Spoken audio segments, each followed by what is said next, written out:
evening, Wahad. Good afternoon, everybody. Welcome to the third episode of the Victor News Network. Just as usual, or at least what could be considered the usual since it's just the third episode, there will be 10 news articles this time as well. It's been a pretty slow news week, so really tried even this morning to find at least some viable articles to comment on today. Well, mostly because the Tucker Putin interview happened last week, and the mainstream media still has their panties in a bunch about it. In the US, there's also been the Super Bowl weekend, so not much happening there either. Plus, on the Asian side, it's also the Lunar Year, the Lunar New Year. So, well, we're gonna do our best. Going back to our sponsor, so Matchbook Customs again, they don't pay me to say this. If by any chance you are into Harleys and you live in the Cambridgeshire area, however, they serve all of the UK, they're great people and I'm supporting them to build a community around Harleys. As I mentioned in the previous episode, the start of the motorcycle riding season will be carried out on the 23rd of March, so that'll be on a Saturday. You'll find the event page on the screen right now, and you'll also find the event link in the low bar. Suggestions regarding videos and other things that may come in your mind are accepted either via comments to this video or via email at thehonestjew.one, as you can see on the screen right now. Or on Twitter/X, the handle is at thehonestjew1. So, as I promised in the previous episode, Tucker Carlson and the Master Strategist interview has already been covered. It's been posted on this channel Friday last week. You're welcome to check it out and give feedback. As usual, links and timestamps are in description. Starting, as usual, from the far west, Business Insider. The stock market is looking a lot like it did before the dot-com boom and '08 crashes, top economist says. The stock market looks similar to the periods that preceded the dot-com and 2008 market events. David Rosenberg pointed out to the exuberance of AI, which has sparked a raging bull market. The speculative mania carrying the stock market could soon end, he warned. The stock market is flashing the same warning signs of a speculative mania that preceded the crashes of 2008 and 2000, according to economist David Rosenberg. The Rosenberg Research president, who called the 2008 election and who's been a vocal bear on Wall Street amidst the latest market rally, pointed to the raging bull market that's taken off in stocks, with the S&P 500 surpassing the 5,000 mark for the first time ever last week. The benchmark index has soared around 22% from its low in October last year, clearing the official threshold for a bull market. The index has also gained for the last 5 weeks and has been up for 14 of the last 15 weeks, a winning streak that hasn't been seen since the early 1970s. But the stellar gains are a double-edged sword for investors, as the market looks dangerously similar to the environment prior to the dot-com boom and 2008 crashes, Rosenberg wrote on a note on Monday.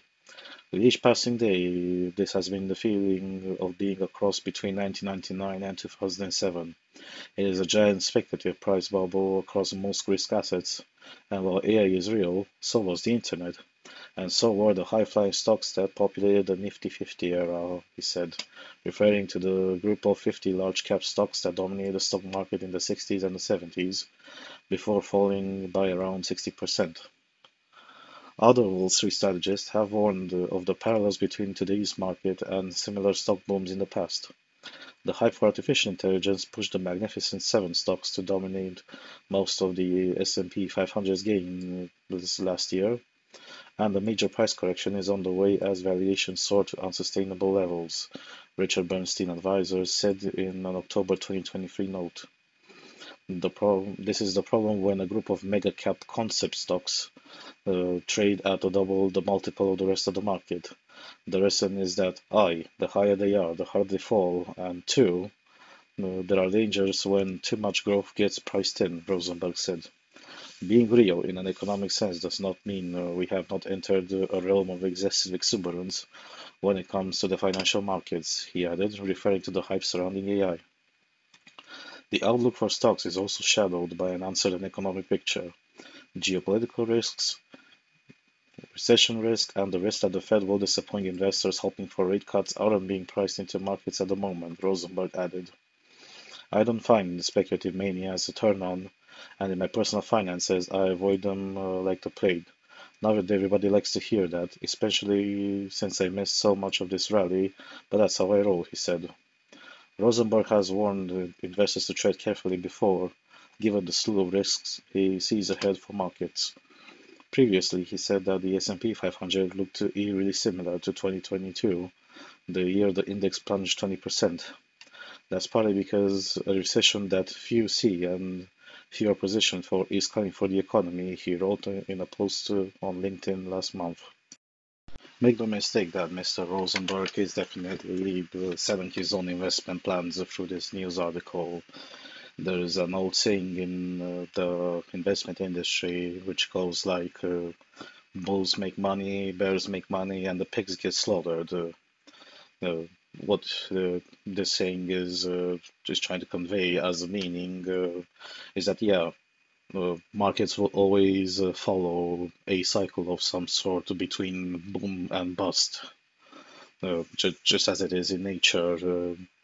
And especially if you've looked into archaeology or if you've ever looked into things like why, well, put yourself questions like why, for example, are the dinosaurs here?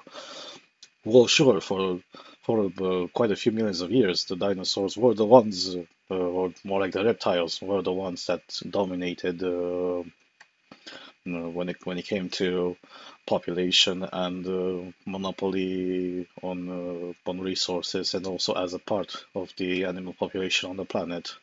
All up until an asteroid hit, and so the reptiles were no longer at the very top, and that left space for the mammals to slowly take over to the level where we dominate today.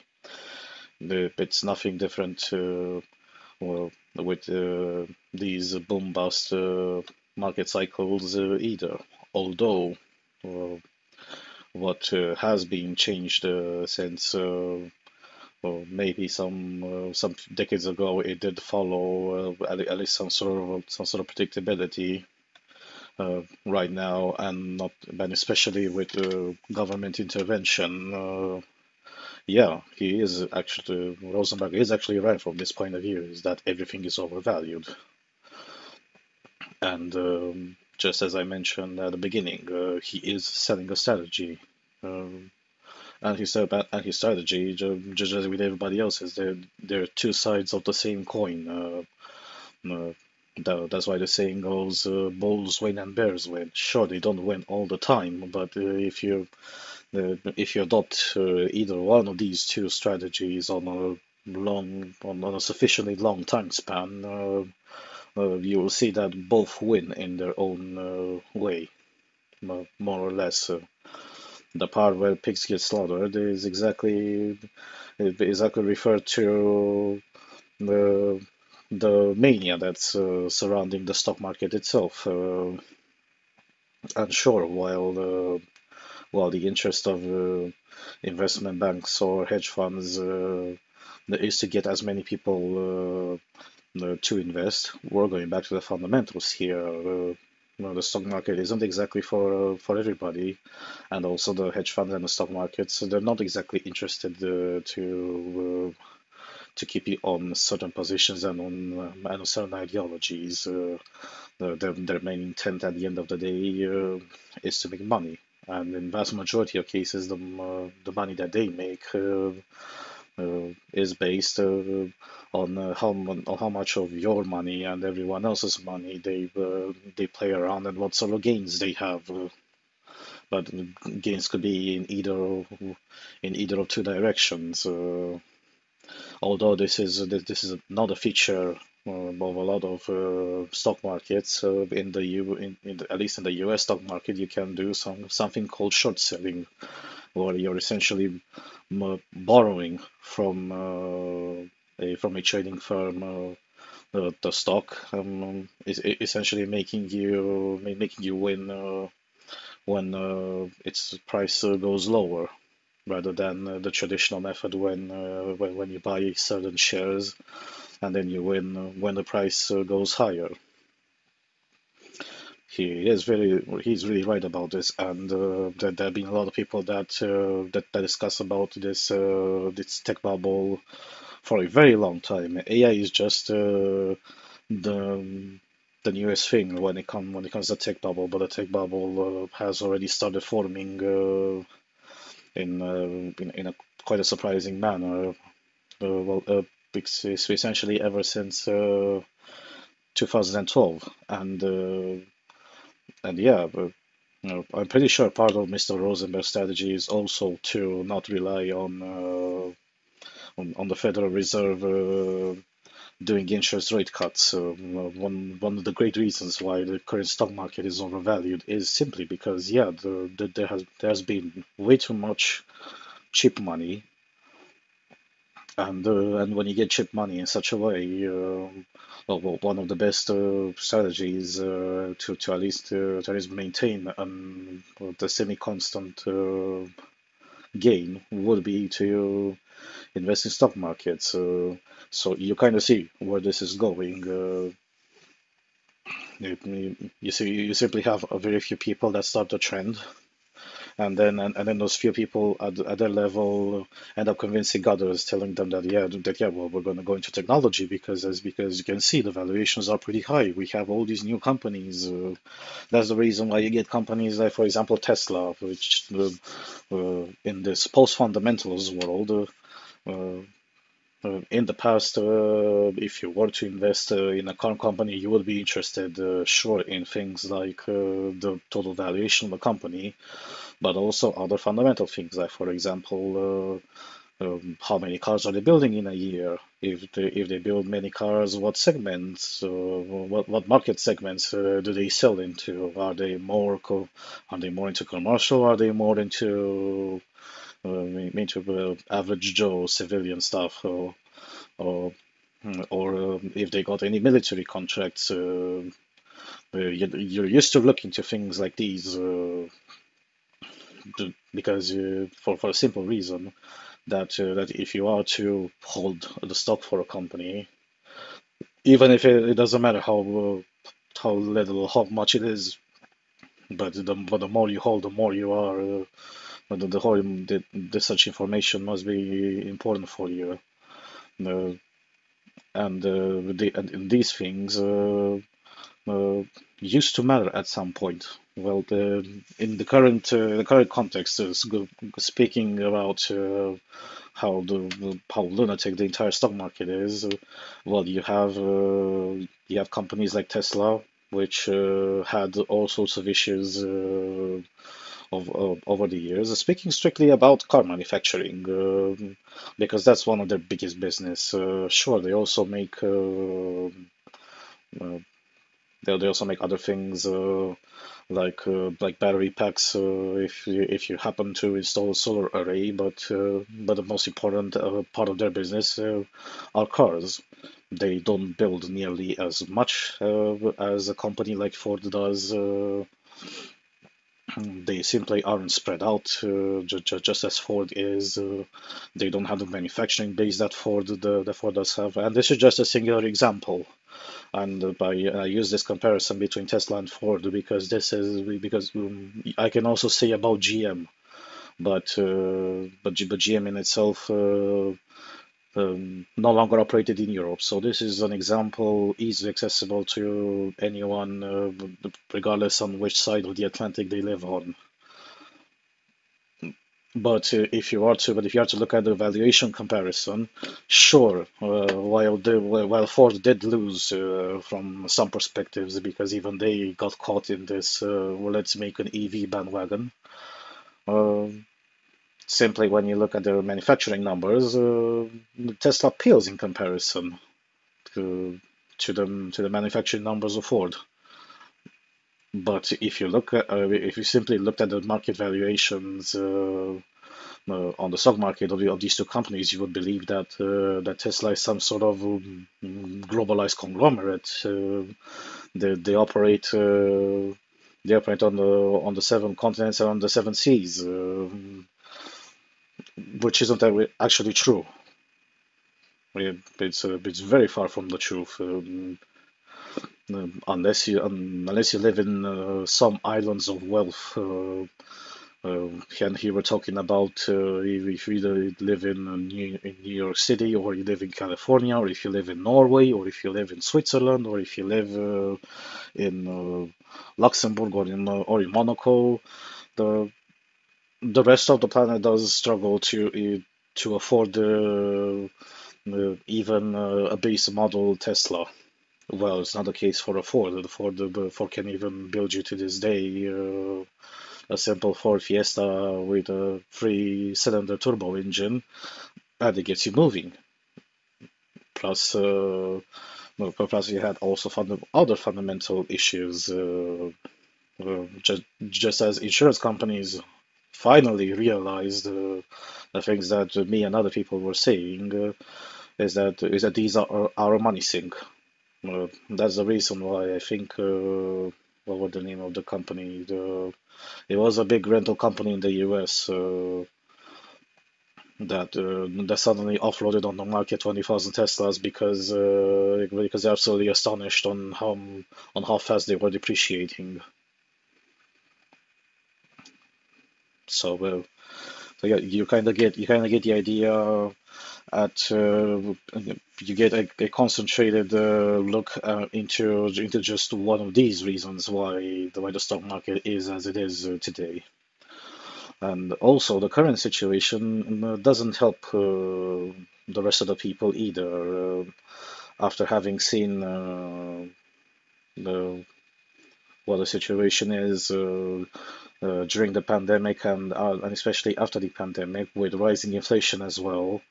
The One of the basic things that people do in order to save the value of whatever money they have, they won't put it into the banks, because the banks will still have offered in the past, but still offer really shitty interest rates that don't even beat the inflation rate. That is assuming that the government, which you look at, actually sees the real inflation rate, and they're not lying about it. Which when here even the US to some extent lies about its inflation rate. So when circumstances like these appear, and you're a person who has quite a liquid amount of money, say something in the tens of thousands of dollars, or something in the hundreds of thousands of dollars, well, when you're faced with an inflation episode like this, you suddenly scuttle to invest in absolutely anything that would beat inflation. Gold happened to be one of them, but what was still relatively safe and also easily accessible was the stock market. And if you are to extrapolate this example to hundreds of thousands, millions of people, tens of millions of people, that's why you get the overevaluation of today. And sure, when the correction will come at some point, because corrections always come, it's just a matter of time, and but it's less of a matter of precision. That's when it will get pretty ugly, and it will get ugly because yeah, all the such fundamental issues have existed in the past few decades. It's not that the stock market, specifically here the U.S. stock market, but the rest aren't too far off either. It's not that they've been operating with a certain level of logic, or at least the tiniest shred of predictability in the past 40 years. Because if it did, it would have been things would have been much simpler, and a lot more people knew what was going to happen. Yeah, I will go back to what I said in the previous podcast. That if a crash is going to happen this year, which is something that we don't know, but there are already certain people that already indicate that the situation looks pretty bad. Coupled with an election year, coupled with the financial issues of people everywhere regarding cost of living and the inflation rate. This is quite an explosive combination. And as a personal suggestion, if you are looking into investing already and at least have safe investments, you'll be looking into things that are tangible. For a very clear reason, physical gold has already been the most tangible investment resource that civilized people appeal to because it really does have its own value.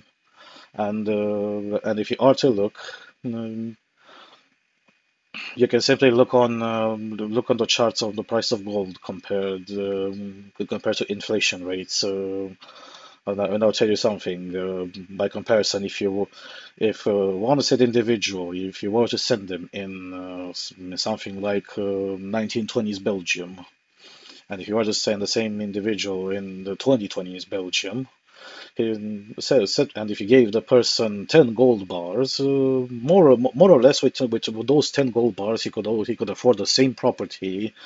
No, sure, with some modern modifications, but overall, he could afford the same property in the 1920s just as much as he would afford it in the 2020s with all more or less the same 10 gold bars that you would give him. You kind of get what I'm getting at. Also, why I'm saying specifically hold physical gold, no, not gold contracts, because those gold contracts are just as good as the word of the company that issues those gold contracts. I'm not talking about silver either, because silver is prone to inflation. And if you want to look into some speculation, well, sure, there are always plenty of strategies about that. Um, if you're interested about other strategies, well, you've got my email address, and that's about it. The things will get pretty tough from this moment on. In the moment when more and more people will realize, especially right now, that this whole mania with AI is just a mania, because it's been overhyped. It's something that a lot of people have lied about in order to increase their net worth. By the way, at some point, just as saying in Romania folklore mentions, a lie generally has very short legs, so it cannot exactly run far away. This entire AI craze.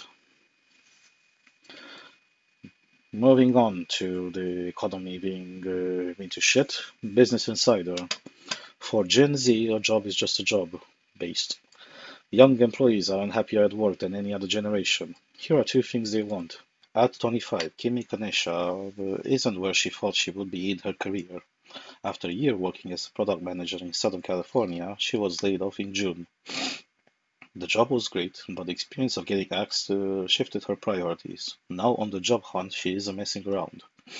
Instead of worrying about company culture or whether the job sounds exciting, the first thing Kanishina looks for when job searching is a salary. Right now, there's this whole salary transparency movement, so a lot of the roles I apply to, I know about the pay right off the bat, she said. Once satisfied with the pay range, Kanishina digs into the company. Are they doing work she has experience with? Then she checks whether the opening provides room for growth. How long until she could get a promotion? For her to apply, all three factors have to line up. More young people are saying the same thing. Salary and career growth are the most important things about a job, and it could explain why Gen Z workers are so much more satisfied with their jobs than their older colleagues. Only 44% of workers under 30 told Pew Research in May that they were very satisfied with their job, compared to 67% of workers 65 and older. This is also a shift from when older generations were young. In a 1995 survey by the consulting firm Wyatt Company, under 30 Gen Xers, the work sucks, I know generation, were actually the most satisfied with their jobs than any other age group. Over the past few years, the gap between young and old has widened. Research has found that Gen Zers have different priorities from those of their boomer bosses. While pay and career progression are critical for the newest workers, older folks care more about whether the job itself is enjoyable. Age plays a role in explaining the gap, but Gen Z is also entering the workforce at a unique time. After witnessing millennials being sold on the false promise that landing a job and clocking in the hours would lead to a steady climb up the career ladder and pay scale, and all the chaos that wrought, Gen Zers are much less apt to entrust their futures to their employers. As Business Insider correspondent Aki Ito wrote, the loyalty contract between employers and employees is broken.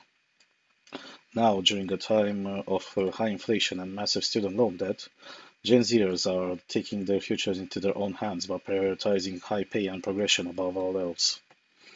In the past, people were provided with really great jobs, pensions, and careers that they could grow at a company for 20 years. That's not how it is today, Kaneshina told me. I've just come to terms with what adulthood is actually like. Priorities change over time. One thing has remained true across generations. What we value about our work changes over time, and Julia Kensbach, a professor of management and organization at the University of Bremen in Germany, told me. She published a paper in 2019 that found pay was especially important for young people's job satisfaction. When we are young, we worry more about our long-term future, she said. As we get older, we tend to shift our focus toward short-term goals that help us maintain positive feelings and mental well-being. We also want to contribute to something back to society or to our organizations that we work at, Kensbach added. A Bain and Company study published in July found something similar. Workers over 2062 said that interesting work was a top priority on the job, but workers in the 18 to 25 age bracket said they prioritize good compensation, followed by learning and growth. While everyone says that a good salary is important, its significance tends to decrease as people get older. Kensbach's research also found that younger employees' job satisfaction was primarily linked to output. If they sense they have been under-rewarded or their efforts haven't translated to satisfying financial returns, they feel worse about their job. On the flip side, a senior worker's job satisfaction is primarily linked to input. If they contribute meaningfully to a task, they're more satisfied with their job. Kensbach told me that this phenomenon was largely due to age, not generation. There's a tendency of mixing up these generation effects with the age effects. However, she added, there are of course societal trends on a broader basis that affect how we as a society perceive work. And the last few years suddenly have seen a seismic shift in the workplace, which has left Gen Zers reeling. So, what's new with the Gen Z? In the past, new workers were told that if they struck with one company, the company would reward them. The way to climb the ranks and get that coveted paycheck was to put your head down and work for it.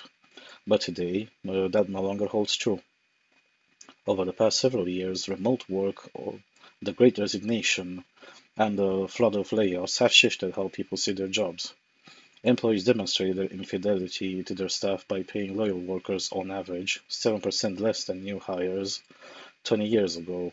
Salaries were largely the same between new and long-time employees. None of this was lost on those just entering the workforce. In 2021, junior workers rated their companies 2.4% worse than their senior colleagues did. Revelio Labs found in an analysis of employee reviews on sites like Glassdoor. By November, that gap has increased to 4%. Now there's almost this distrust in our employers, Kaneshina told me. We are going to advocate for ourselves more because we really don't know how our employers are going to help us in the long run. Without the promise of high returns for the loyalty, Gen Z has learned to follow the money. In CFA Institute's 2021 survey of more than 15,000 recent college graduates, 45% of 18 to 25-year-olds said that a good salary was the most important criterion for a job. In its 2023 survey, that jumped to 62%. In a survey of graduating college seniors conducted last year by the staffing firm LaSalle Network, 54% of Gen Zers who were entering the workforce said they expected to secure their first position or their first promotion within 1 year on the job. While all generations had to start somewhere, Gen Zers face record high costs for housing, college, and basics such as food.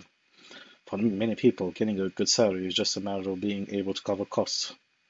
In EY's 2023 Gen Z survey, more than 50% of Gen Zers said that they were extremely worried about not having enough money. It's not about the money when it comes to being greedy, Corey C. Miller, a professor of organizational leadership at Wright State University, said. It's about the money and being able to pay for living expenses, which is reasonable.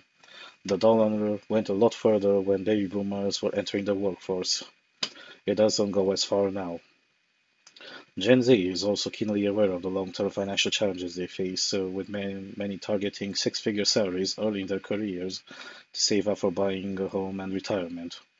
In a Cigna survey of 12,000 global workers, 39% of Gen Zers identified financial insecurity as their top stressor, the highest of any generation.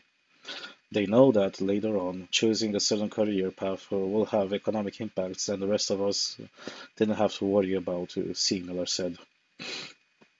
This generation also has unprecedented access to information about the working world. Before the internet, it took time for new workers to learn about the ins and outs of their respective fields. The only option was to learn on the job.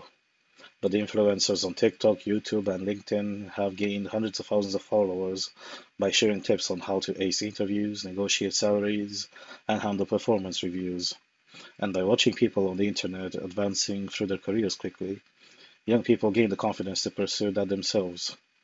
The horizon and the possibilities have changed, making it transparent and visible that what people can do.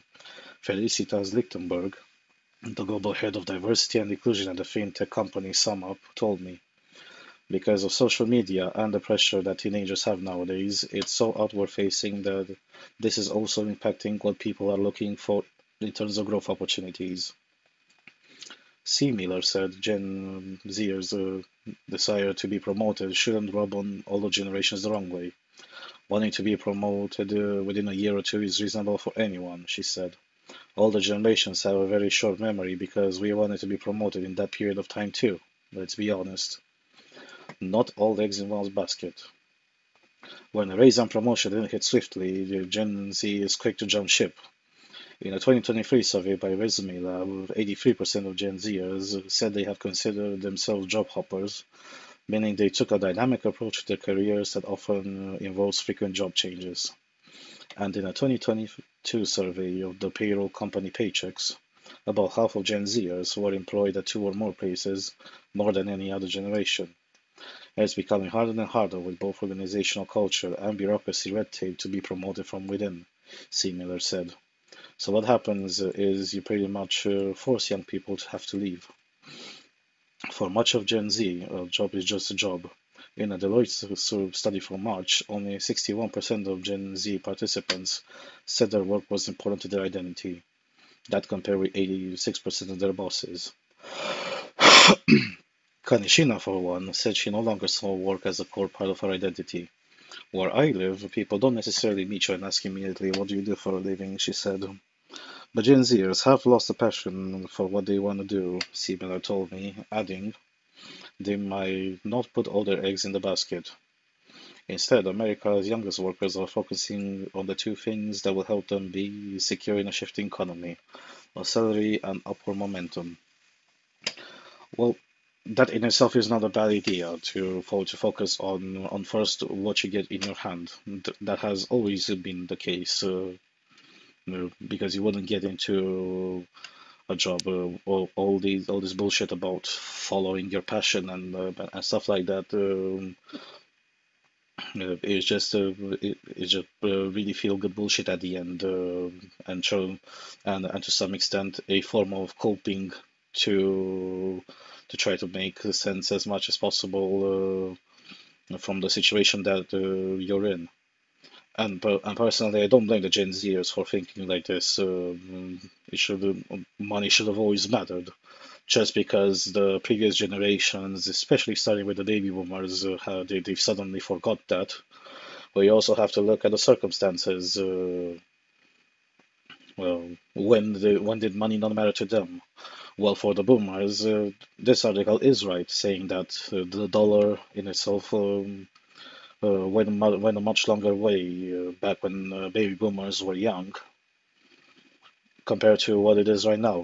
Baby boomers lived in an era when each country didn't outsource their manufacturing bases to Asia, and, uh, and then suddenly leaving only boutique production businesses, which sometimes happen to have high barriers of entry, or you live services-based industry, and even that one in itself in the past 20 years or so. With increased expansion of the internet and the internet space getting faster and faster, even when it comes to services, they're outsourced in one way or another because it's cheap to do it that way. But while from the company side, the argument of it's cheaper to outsource customer support to India or to outsource some sort of programming development into India because you got quite a lot more people, and salary demands will never be as high in India as they are in the US or in the UK or anywhere else within the West. Everybody followed in through this greed of just in order to remain competitive, we're gonna go out of our way in order to prevent as much as possible to employ workers here in this country and to have somebody else do our job overseas. And the government is partly to blame for this, with ever increasing demands. But also with ever increasing taxes, that also makes the argument from the company side as to why it will be not only cheaper but also much less of a headache to outsource your business someplace else, simply because you don't have those headaches. They are added on top of that with the sheer amount of money that you no longer have to pay, and and even more so. The Gen Xers were the work sucks I know because they were one of the first generations which started going much more to university, and who also were duped by the baby boomer generation into following your passion, and that's why there's also the debt trap, particularly in the case of the US, because that's exactly when college costs or university costs have gotten higher and higher. People went for all sorts of majors that didn't make any sense in the job market, no matter how shit it was back then. And if you end up going into a major like basket weaving, well, and you spend some hefty tens of thousands of dollars for that said major. Well, what exactly is your expectation to earn sufficient money in order to maintain yourself and maintain a household with that mostly useless major? Um, it's not exactly rocket science. If somebody wants a basket to be woven, they either learn it themselves or they do it themselves. Or if you live in Eastern Europe, you can definitely find a babushka somewhere in the rural countryside that can weave a pretty damn nice basket without requiring to go to university for 4 years and to be tens of thousands of dollars in debt towards creditors in order to get that basket woven. It's as simple as that. And when the Gen Xers uh, essentially got hit by reality that well, in some places, just like any time, there are currents of what majors are hip to take. Uh, one great example in the recent years has been computer science, and and with all sorts of perverse incentives, either when you call them women in tech or minorities in the tech, uh, offering grants to set people in order to go to university. Also, the teaching level of the university is slowly slipping lower and lower. Uh, you suddenly find uh, more and more incompetent workers. I've given the example of Boeing aircraft in the previous episode. What Boeing is doing is not something unique to this world, but the consequences of it are obvious. And sadly, the population will not wake up unless the tragedies occur. Just like what happened with their plane software, just like what happened with their really shoddy manufacturing techniques, which nearly caused a disaster. Well, it appears that at least the Gen Zers have seen the disasters that happened in the past, and they simply decided, well, we're not going to do that. And it's good to them that they're not going to do that. From this perspective, I can say that at least from this, the Gen Z it definitely has many sense. Plus, they're a young generation, and we haven't seen that many things from them. But from this point of view, they nail the fundamentals. Uh, what do you need from a job? What I need from a job is a high salary and chances to advance within the company in order to get a bigger salary. All the bullshit, whether it came from baby boomer bosses or it came from Gen X bosses back when it was really hip to do business with Japan and importing a lot of moronic ideas which aren't replicable to the West. Like for example, the company culture and the shit with we all have a family. Uh, uh, if you if you have or if you work in a company that unironically believes in those things, well, you're either really naive or you're really malintentioned.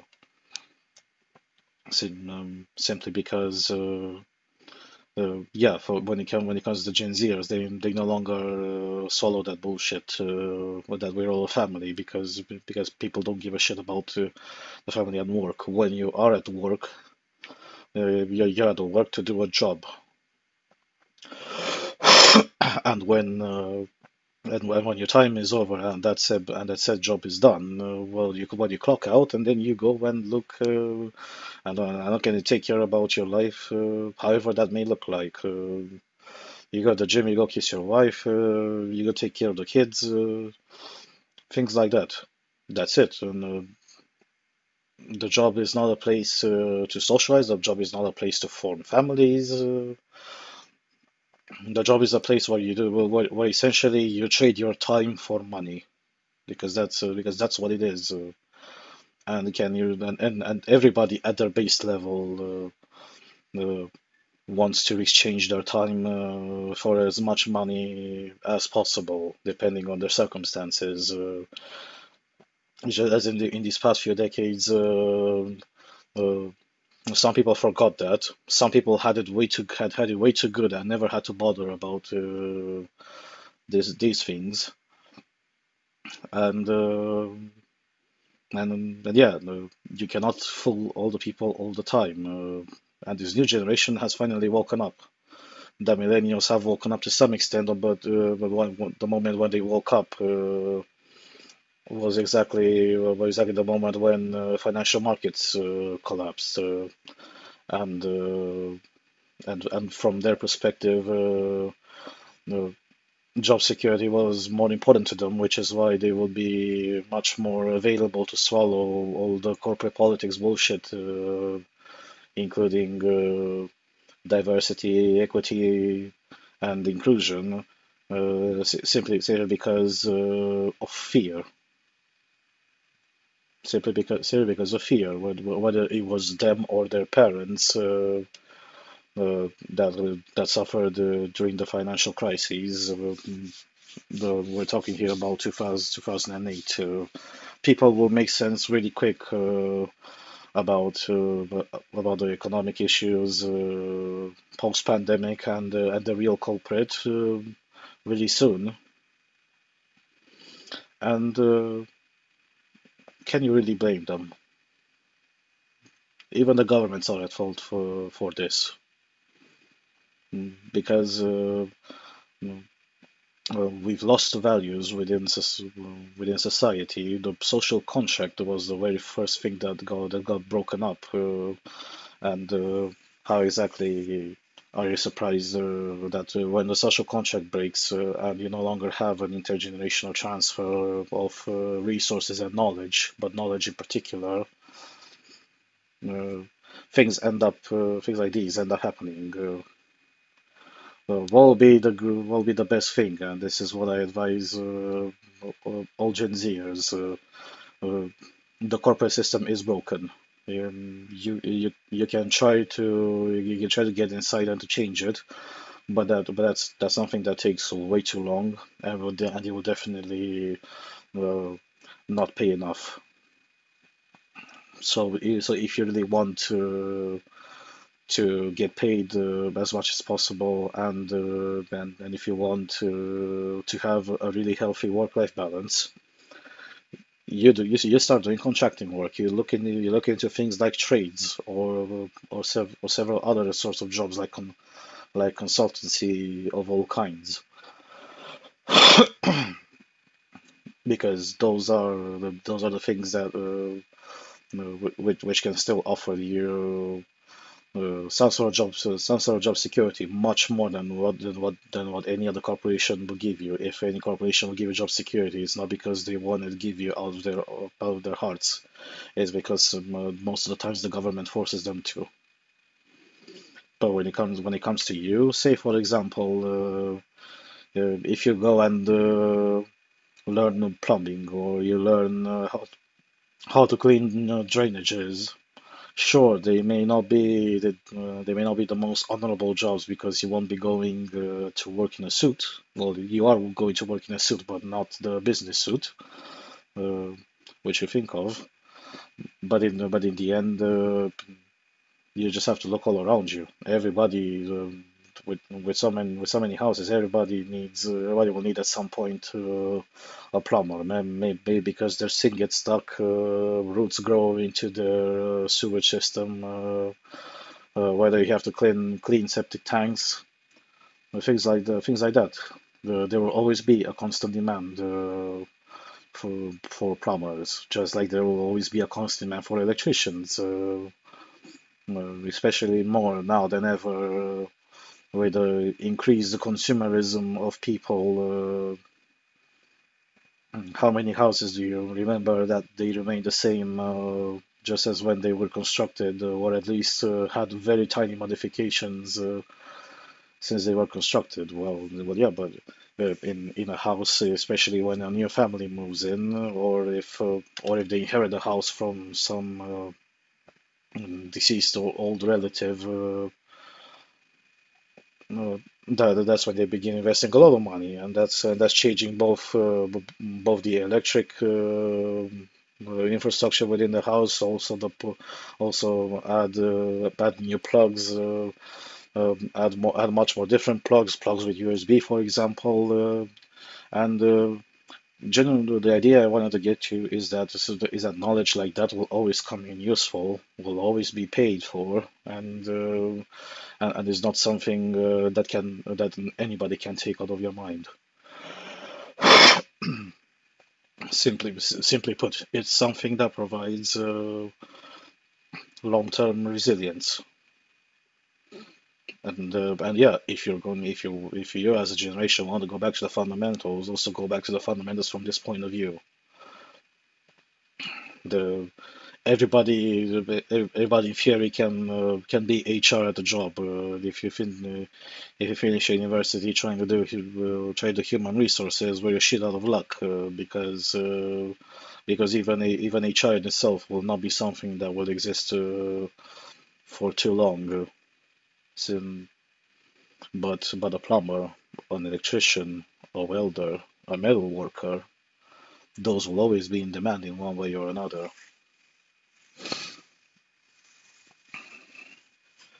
BBC. U.S. Senate passes $95 billion package to aid for Ukraine, Israel, and Taiwan. The U.S. Senate has approved a long-awaited $95 billion aid package for Ukraine, Israel, and Taiwan after months of political wrangling. While Democrats were in favor of passing the bill, Republicans were divided and previously voted it down. The package includes $60 billion for Kiev, $14 billion for Israel's war against Hamas, and $10 billion for humanitarian aid in conflict zones, including in Gaza. The bill will now go to the House, where its fate remains uncertain. The package, which also includes more than $4 billion in funds for Indo-Pacific allies, passed the Senate despite criticism from Republican House Speaker Mike Johnson and former President Donald Trump. Lawmakers voted 70 to 29 to approve the package. In the end, 22 Republicans joined most of Democrats to vote for the legislation, including Senate Minority Leader Mitch McConnell. History settles every account, Mr. McConnell said in a statement following the vote. And today, on the value of American leadership and strength, history will record that the Senate did not blink. Ukraine's president also said he was grateful to senators for passing it. For us in Ukraine, continued US assistance helps to save human lives from Russian terror. It means that life will continue in our cities and will triumph over war, Ukraine's President Volodymyr Zelensky wrote in a post on X, formerly known as Twitter. The vote came after an all-night Senate session, including which several Republicans made speeches criticizing the measure. Consideration of the bill dragged on for days, and as a group of right-wing Republicans led by Senator Rand Paul of Kentucky vowed to slow down the process. Shall we try to fix our own country first? He said on the floor on Monday as he began filibustering the bill. Some progressive lawmakers, including the Democrat Jeff Merkley of Oregon and Independent Bernie Sanders of Vermont, also voted against the bill over concerns about supporting Israel's bombing of Gaza. The aid package is a stripped-down version of a $118 billion package that Senate Republicans voted down last week. Republicans had initially demanded that any foreign aid be tied to more security measures at the southern border, but after Mr. Trump came out against the measure, Republicans were divided on the package. Some lawmakers suggested that border security measures could be added back into the current version of the legislation. Mr. Johnson suggested in a statement on Monday night that the new bill would not pass the Republican-controlled House without such provisions. House Republicans were crystal clear from the very beginning on discussions that any so-called national security supplemental legislation must recognize that national security begins at our own border, he said. Mr. Johnson said lawmakers should have gone back to the drawing board with the legislation to focus on border security provisions. Democratic Senate Majority Leader Chuck Schumer, meanwhile, hailed the passage of the bill on Tuesday. He said the Senate was telling Putin he would regret the day he questioned Americans' resolve. The U.S. is one of the largest providers of aid to Ukraine. The White House asked Congress months ago to pass a bill that included foreign aid. This could be Congress's last shot at passing Ukraine aid for the foreseeable future, and Ukraine has warned that it may not be able to successfully defend itself against Russia without Washington's backing.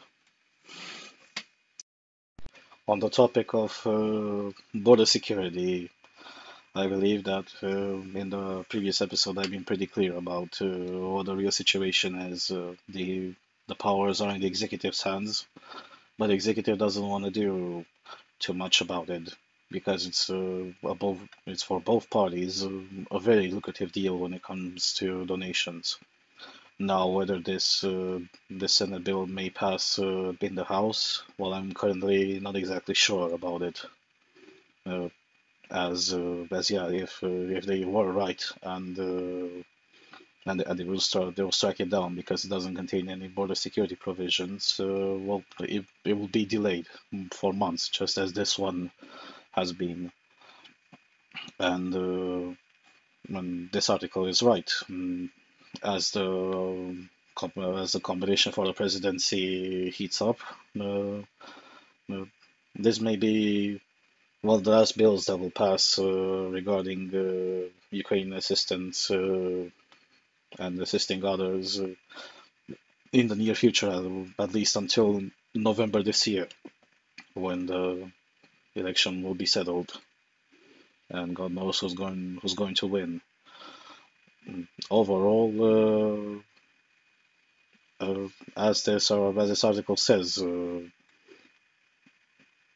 yeah, Mr. Trump came out against the measure again because it's a good point that you can that you can win on berating the current state apparatus that is not doing enough about it. Plus, also from what I see, the Democrats have already found their scapegoat. Mentioned in the previous podcast that Mr. Mayorkas was close to being impeached.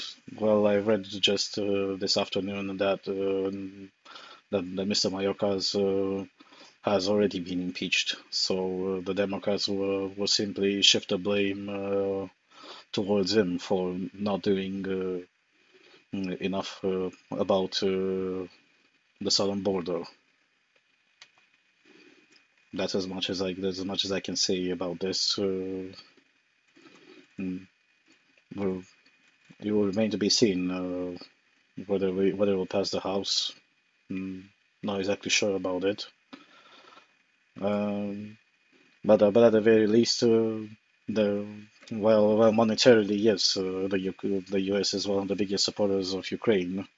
But also, thank God that also Eastern Europe exists, which provides much more readily available help, whether it may not be uh, monetary in the very beginning, but that's not a bad thing in itself either. Moving on towards military-related stuff. Reuters. Trump advisor proposes new tier system for NATO members who don't pay up. A leading national security advisor to Donald Trump told Reuters on Tuesday that he will push for changes to NATO if the former president returns to power that could result in some member nations losing protection against an outside attack. Keith Kellogg, a retired lieutenant general and one-time chief of staff of the former president's National Security Council, said in an interview that if a member of the 31-country alliance failed to spend at least 2% of the gross domestic product on defense, as agreed, he would support removing that nation's Article 5 protections under the North Atlantic Treaty. Article 5 states that an attack against one member of the Euro-based alliance will be considered an attack against all, and members of the alliance must respond appropriately. Without these protections, a member country will not be guaranteed other NATO members will come to its aid. Where I come from, alliances matter, said Kellogg, who also served as former Vice President Mike Pence's national security advisor. But if you're going to be part of an alliance, contribute to the alliance, be part of the alliance. Trump drew swift rebukes from Democratic President Joe Biden and top Western officials when he suggested at a weekend rally that he will not defend NATO allies who fail to spend enough on defense, and would even encourage Russia to attack them. Kellogg declined to say if he had discussed his proposal with Trump, although he said they have frequently discussed the future of NATO. Trump is close to securing the Republican Party's presidential nomination for the 5th of November general election. Kellogg said if Trump wins, he would likely suggest a NATO meeting in June 2025 to discuss the future of the alliance. He said NATO could subsequently become a tiered alliance, in which some Members enjoy greater protections based on their compliance with NATO's founding articles. The Trump campaign did not respond to a request for comment, but he has previously identified Kellogg as a policy advisor who could take a role in his administration. Trump and his allies have increasingly signaled that they intend to rethink America's decades-long commitment to NATO, and they have long complained that European members of the alliance are not paying their fair share. In addition to losing Article 5 protections, Kellogg said, other less severe sanctions were possible, such as losing access to training or shared equipment resources. Member countries, he added, should feel free to withdraw from NATO. If President Trump is re-elected, once the election is done, I would give everyone what we call a warning order. I'll probably say this is where we are going to go to allow them preparations so that we can discuss it in June, Kellogg said. I think it's a very adult conversation to have, and it's one of the many conversations in national security that need to be had. NATO protection is not automatic. Kellogg said that if Article 3 of the North Atlantic Treaty was not respected, the protections afforded by Article 5 should not be taken as automatic. Article 3 states that NATO member countries must make appropriate efforts to develop their individual defense capabilities, while Article 3 does not say countries must spend at least 2% of their GDP on defense. Member nations pledged at the 2014 summit in Wales to move forward that figure within a decade. According to NATO estimates from July last year, 11 out of 31 nations were set to reach that target in 2023, including the United States, the United Kingdom, and several Eastern European nations close to or bordering Russia. Everybody understands Article 5. An attack on one is an attack on all, but they forget all the other articles that are either built under it or on top of it, Kellogg said. One of them is Article 3. In December, Robert O'Brien, Trump's national security advisor from 2019 to 2021, was to discuss his foreign policy issues with the former president, told Reuters imposing trade tariffs on NATO countries if they did not spend at least 2% of their GDP on defense will likely be among the policies on the table during a second Trump term. Well, if Trump really does want to impose trade tariffs, I'm pretty sure that this measure has been targeted towards Germany in particular. From my perspective and from everyone else's sensible perspective, Trump is right here. This discussion with increasing defense expenditure to 2% of GDP has been something that can be looked at. This article says that around 2014, but Trump started making pressures towards this even as early as 2016, and when I still remember. Particularly because back then there was also the so-called refugee crisis in Western Europe. Trump mentioned more and more that you really have to up your defense budget. It really isn't fair for the US to be exactly the policeman of the entire planet. We also have our own issues related to funding this. So we're just asking you to do your bit, and it's not something impossible to ask for. If other countries manage to, and some countries, like for example Poland, even exceeded their defense GDP expenditure. Right now it sits at about 3.5% out of the minimum of 2%. And other countries who can definitely make an argument that their defense is paramount, especially considering who they got in their proximity. The Eastern European countries have been the ones that went at the very least and as soon as possible to reach their 2% of GDP expenditure, and some have even went slightly over to their possibilities. Again, since we can't exactly compare a country like Estonia with a country like Poland. Estonia is a country with barely 1 million people, while Poland is a country with 40 million people. but every country, big or small, and countries that used to be military powers in the past, just like the UK, and the UK still is to some extent, they managed to do it. Why other countries can't? Other countries can't because they made this calculation years ago when this discussion was brought up. Yeah, then why should we do this? Because it's not exactly going to hurt us if, for example, the Russians will invade us. The Eastern European countries will be the ones to get hit the hardest, not us. That was exactly the German mentality that was still back then when Angela Merkel was still a chancellor. And other examples like these are present everywhere.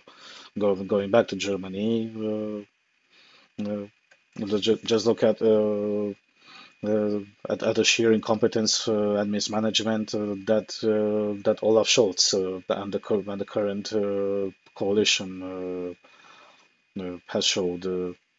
During the pandemic, they began with a completely different budget that went outside of the legal scope, and then you have the Constitutional Court, which ended up striking down your entire budget because it doesn't correspond to the rules. It's not as if they didn't. It's not as if they didn't know it doesn't correspond with the rules, but they just thought that they may kick this can down the road uh, for more and more. But at the same time, yeah, so serving also the interests of the interests of other institutions and not exactly parties, but yeah, you can even call them companies in order to keep the said politicians propped up. Why do you think part of the former German budget that got struck down by the Constitutional Court. It had some he had some tens of billions of euros just for implementing renewables. Uh, the shame of it is that part of that budget will also involve the so-called aid from Germany to for the Ukraine war. And the Germans are by far the biggest culprits when it comes to this. But you also have other countries that spend close to almost nothing on their defense, linked exactly to this premise that well, why should we spend more? We gain more votes by spending money into welfare. Rather than respect our commitment as to being part of this alliance and then to spend just as much as the strategic ally asks us for. Uh, Other great examples aside from Germany are the Netherlands, Luxembourg, Belgium is doing exactly the same. So yeah. If you really think that this alliance is not for you because you don't want to spend into it, then by all means get out of it. And other countries have gotten out of the NATO alliance for one motivation or another.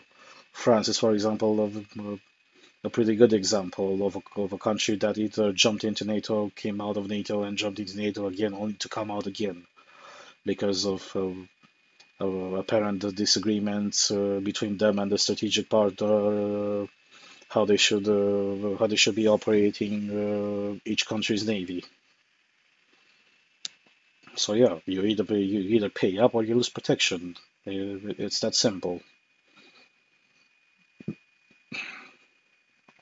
Sky News. Tea drinkers warned of supply issues affecting stock in supermarkets.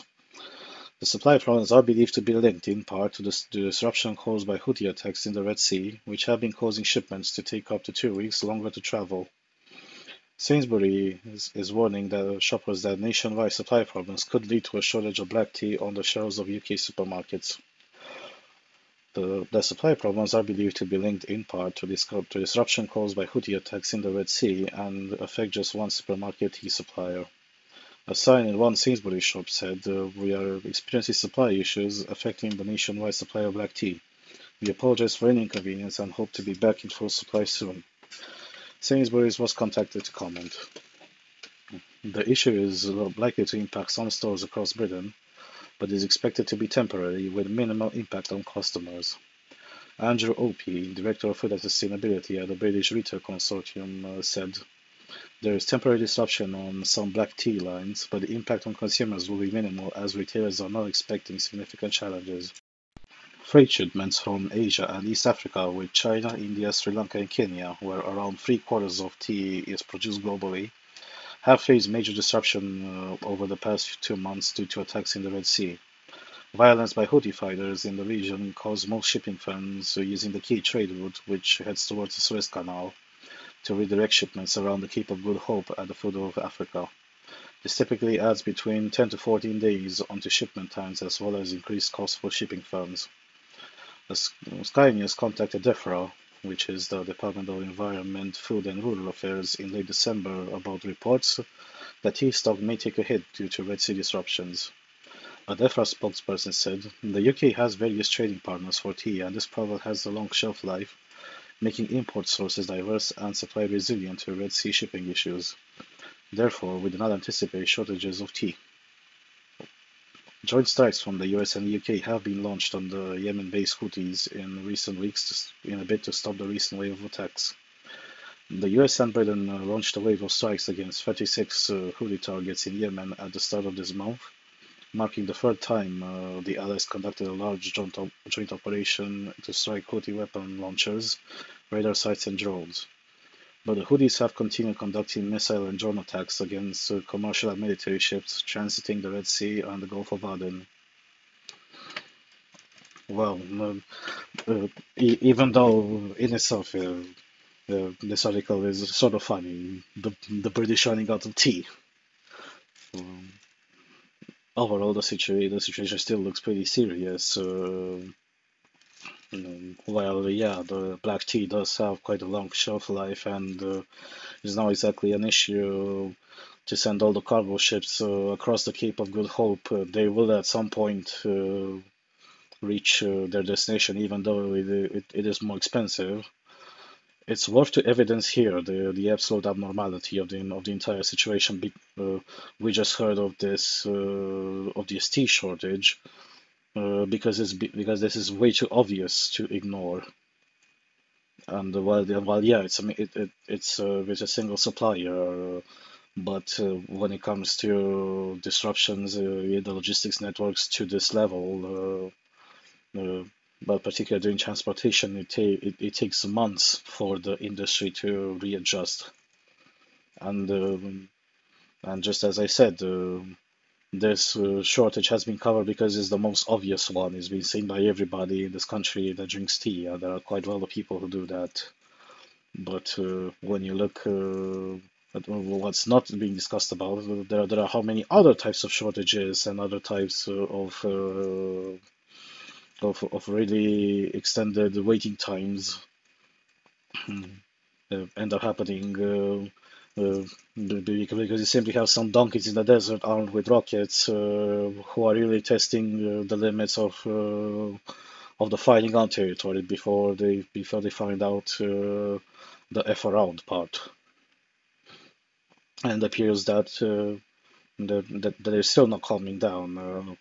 Yesterday or 2 days ago, I read an article about how the Houthis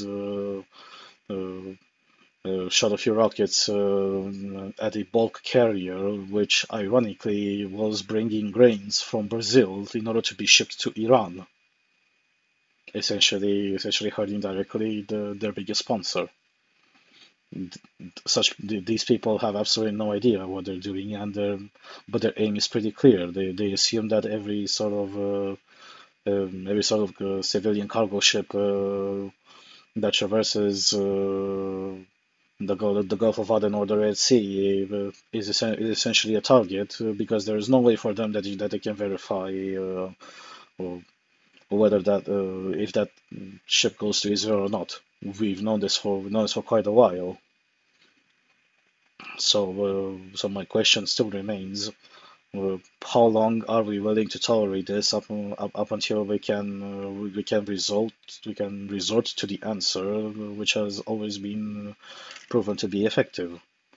Uh, how long does it have to take in order to result to an intervention? What other sort of economic catastrophes have to happen because of this? You know, looking back several decades ago, when during the Arab-Israeli War, the Gulf of Suez was essentially unusable because Egypt blew up at the both ends of that lake, whose name I forget, before you end up in the Red Sea. They blew up ships and intentionally blocked the entrance and the exits, along with blocking a few ships which have sat there for 7 years. It's a famous story about them. You can search for it on YouTube uh, with the crews of those ships. But things didn't hurt as much back then. Because global commerce was nowhere at the level that it is today, and now economically hurts a lot. And I'm pretty sure with all the economic hardships that each country in its own way faces, this is the very last one that you can actually ask for. And the solution for this is pretty simple. However, all the disadvantages when you're in such a super electoral year with so many other countries having elections in one way or another. The US in particular, but the UK also has its own local elections, which predict quite major shifts in power. There aren't that many people, there aren't that many countries interested in actually smelling the coffee and realizing that yeah, the uh, one solution that you can temporarily delay the hoodies from being hoodies in public is to do surgical strikes with, with all sorts of missiles or air incursions. But that's just avoiding the inevitable. I'm pretty sure NATO overall has learned this lesson when it comes to counterinsurgency, especially in the Middle East. Mm, so such things you delay them by a few days at most. But the shipping companies don't need just a few tiny windows of safety. They need that problem resolved. And if you don't, and if the countries do not want that problem resolved, well, what can I say? I wish them good luck. Uh,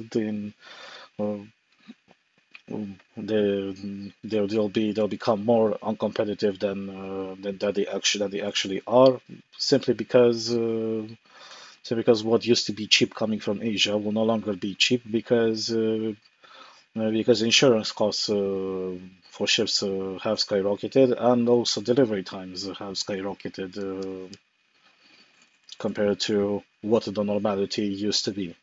And here is where countries pay their sins for their inaction, for their inaction when the solution is pretty clear and pretty obvious.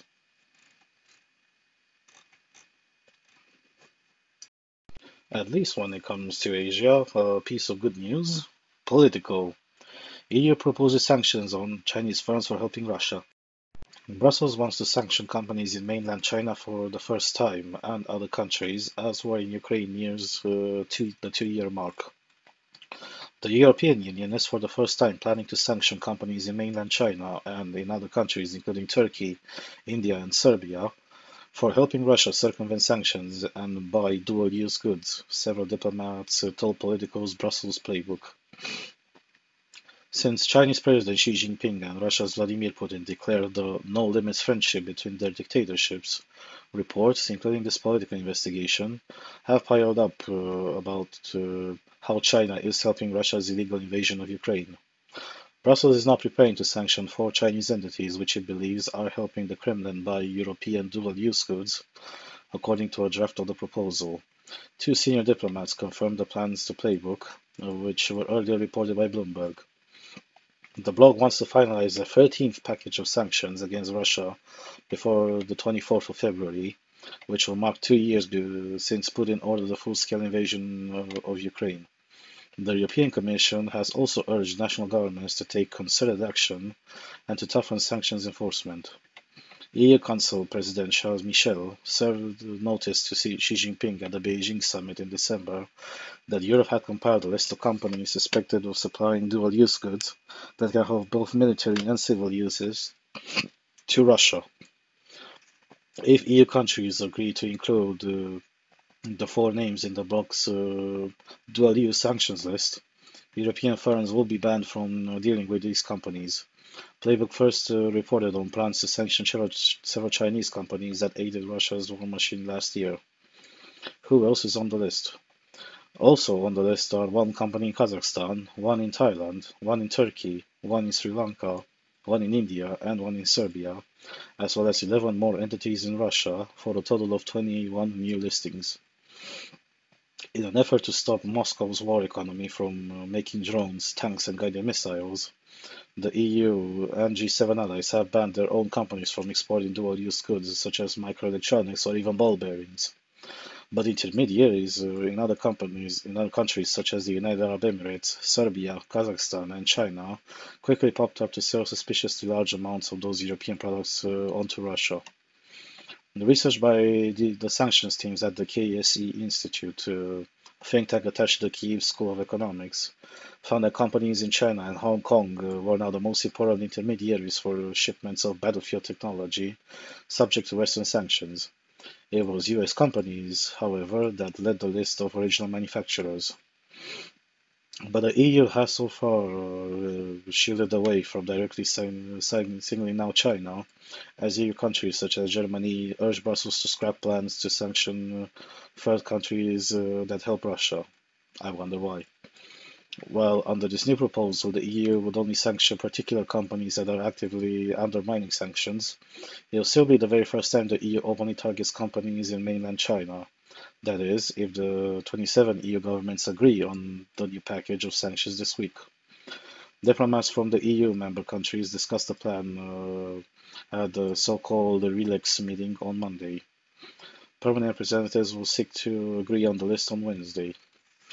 Well, I'll live to see the day when sinophobia has been seen finally appearing at the parliament in Brussels. Well, as much as I don't like the European Union as an institution, I can't say that this is finally one of the very few times when a good measure comes out of Brussels. Even though, yeah, sanctions that have existed and that are still underway right now do hurt Russia a lot. Going back to the previous episode, um, even if you make the processes where the Russians get the hardware from more expensive, it's still a better idea for that stuff to not end up in their hands rather than ending up in their hands but at significantly higher cost. And overall, yeah, it's a good measure, assuming that everybody will be agreeing with it, because every measure in the EU requires a unanimous agreement. And with this article mentioning that Germany objecting, and why does Germany object to this? Well, because the Germans, if they didn't have all the commercial contracts with China in particular, that hurts them a lot. That'll hurt them a lot. Their industry has been in the past few years becoming more and more reliant on trade with China, and by far the Germans are the biggest threat when it comes to the vote. They will be the ones that will most likely not agree to this sanctions package, because it indirectly affects not just their own exports but also their imports. simply because Xi Jinping can just wake up tomorrow morning and just say, well, from this moment on, your exports will suddenly have this new other tax on top of them. And Xi Jinping would actually be justified because financially his country isn't doing great. But at the same time, he's not exactly so desperate to work with Europe when the entire continent rallies up in order to undermine especially his import export industries. Well, what can I say? Mm, Good luck to the EU. I'm waiting to see what's going to happen. You set it for the 21st of February.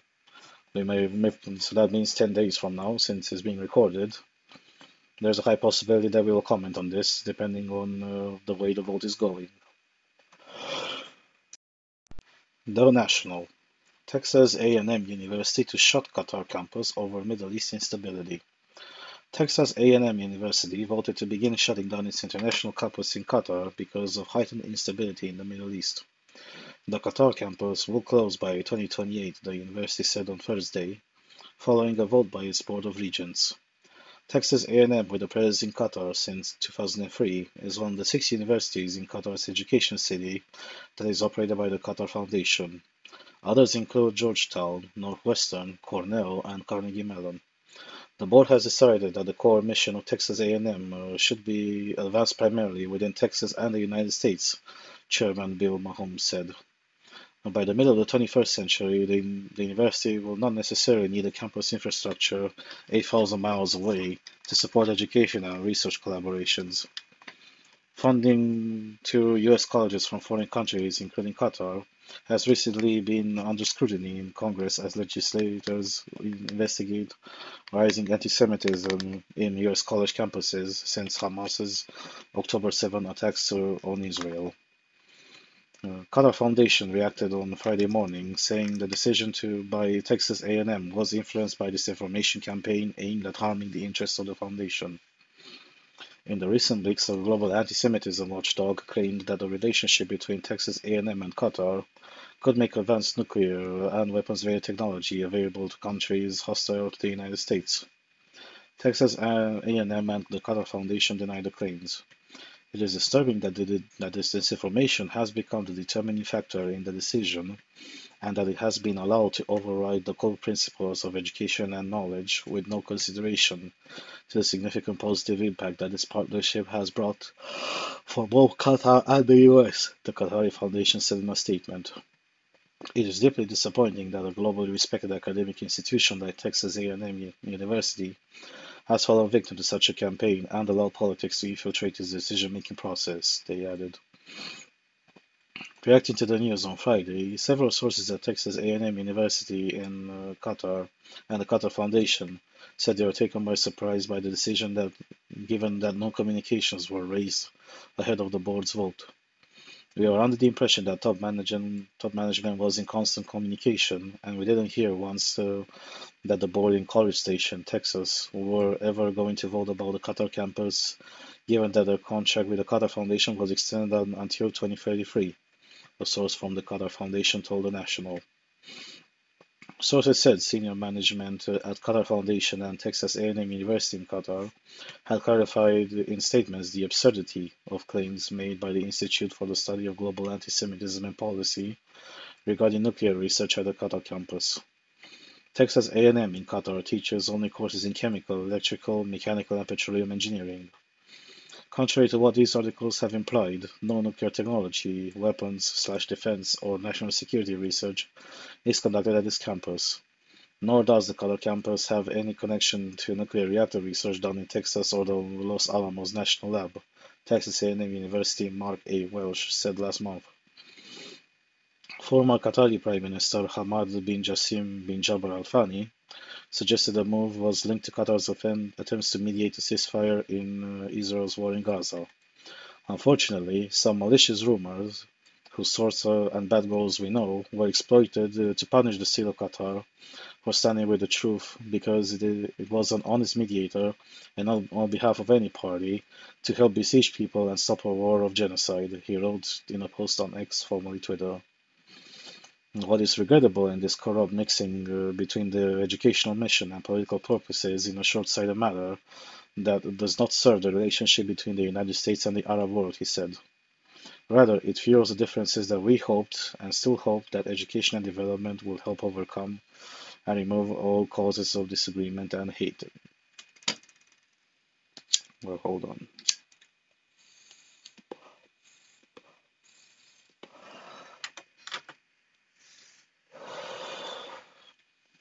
Since it's the Middle East, I'm culture appropriating now one of their practices, which is to smoke an Arabic pipe. Starting on with commenting on this article, it appears that some shift within the mentality at Texas A&M has happened for focusing more on things that relate to Texas and the United States rather than what they do overseas. And while this wouldn't have been a news article if we talked about some other US university that decided to close their campus in the United Arab Emirates, for example. Well, when it comes to Qatar, you definitely cannot make this argument because one of the reasons the Qataris were sanctioned by the rest of the GC countries several years ago was because they cozied up to Iran way too much. Plus, the Qataris themselves also operate quite a significant structure of influence. Well, what do you think Al Jazeera is?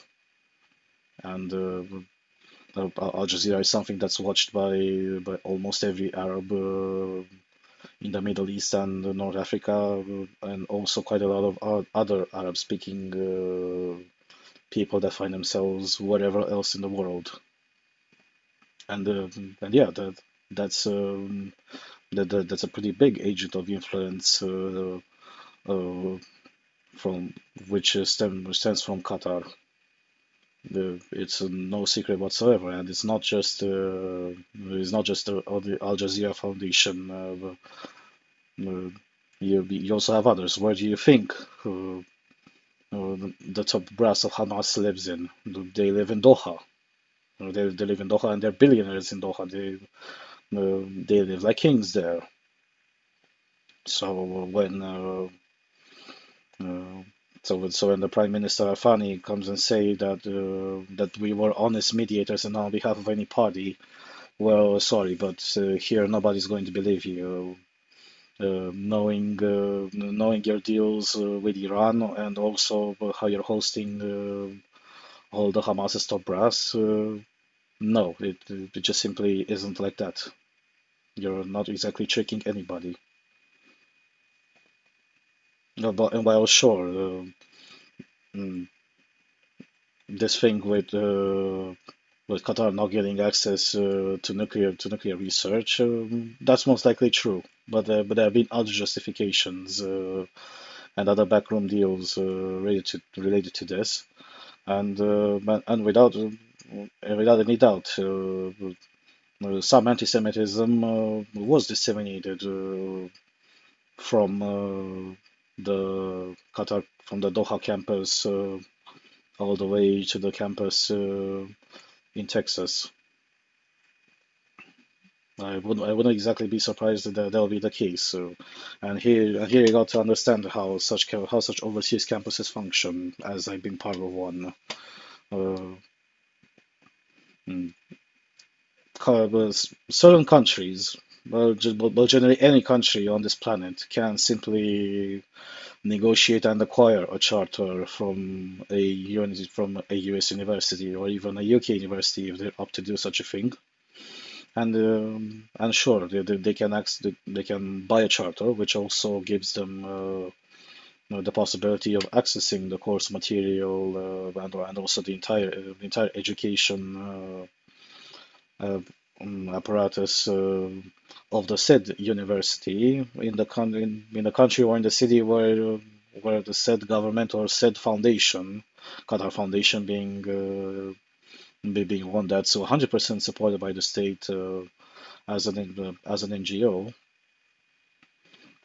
they open in one of their special economic zones an educational campus, and that gives the possibility to people who study in the main campus to also spend time there, sometimes up to a year at least. At least when it came to RIT Dubai, students from the US could come for a year at most. And back then, you had a choice between either coming to Dubai and later on, because it was still under construction, the Shanghai campus as well. I think the Shanghai campus became an option starting 2017 or 2018. And while from some perspective, yeah, it's really lucrative to have this sort of development. You have well, quite a few students that choose by themselves to come to come to this campus and also share their experiences and share a lot of other things uh, with the people that are from that country and study there. The, there's also there's also the other part of the information feedback where the said people that study in that campus also influence the said American students in their own way. And while I can guarantee you that at the very least, when I was last time in the RIT Dubai campus, you definitely didn't have things like speaking openly about how Jews are all bad and other bullshit like this.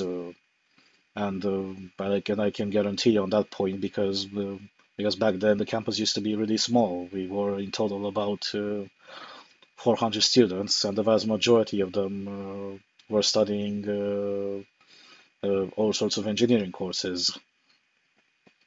But when it comes to Qatar, I'm not exactly sure about that, and which is why I have a hunch that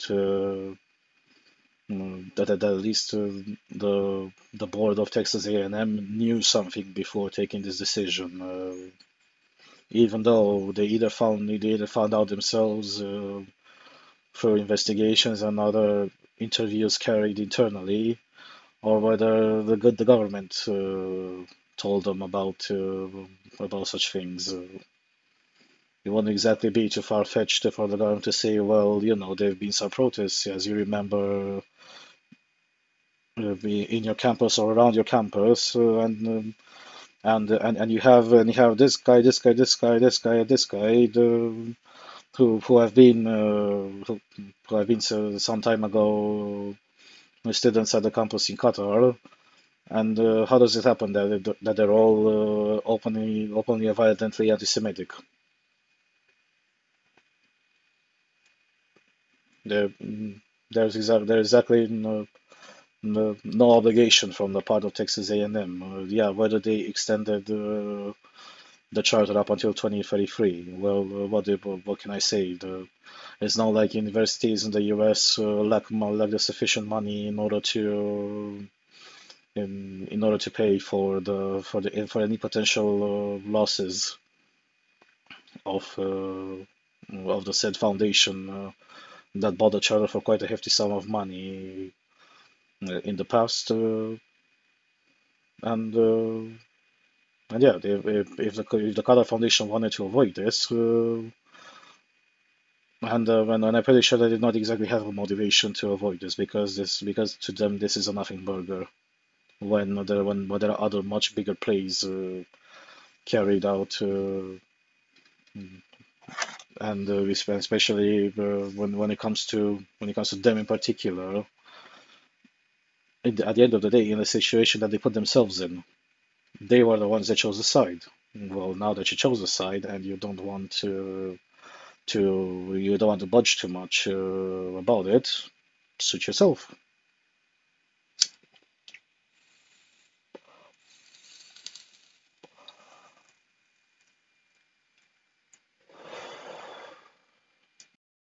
Speaking of hosting anti-Semites in your country, Jerusalem Post. Hamas is operating in Belgium, but we can't do anything about it. Interview. It's something that I never heard before, and it's a disgrace, opposition MP Michael Freilich said. MP Michael Freilich from the opposition New Flemish Alliance Party recounted his astonishment at the response of Justice Minister Paul van Tiekelt, who openly admitted as a response to his inquiry that there are groups who operate in Belgium on the account of Hamas, lobbying and fundraising for the terror group, designated as such by EU laws. Much to Freilich's shock, the minister also named the European Palestinian Council for Political Relations, also known as EUPAC, as a proxy group fundraising and lobbying for the group responsible for the slaughter, rape and kidnapping of at least 1,200 people on the 7th of October. EUPAC vaguely formulates its goals as aiming to work to invest in the importance of the geostrategic position of the Middle East region as part of the Palestinian struggle towards liberation from occupation. This is done through meetings with high-ranking European officials, as well as seminars, campaigns, workshops, and more. This council is led by Majid al-Zia, who has been recognized by German security authorities as a leading figure of Hamas operations in Europe, even naming him as a representative of Hamas in Germany, as revealed in mid-December 2023 by Der Spiegel. He was designated over a decade ago by Israel as a Hamas operative in Europe, along with the Palestinian Return Center he founded in London. Another leader of EUPAC is Mazen Kahil, another Israel-designated Hamas leader in Europe, who reportedly served as treasurer for the Committee for Charity and Support of the Palestinians, CSBP, for the French Comité de Bénéfice et de Secours aux Palestiniens, another group added by the US in 2003 to the list of specially designated global terrorists for its financial ties to Hamas. Challenging Israel on the international stage.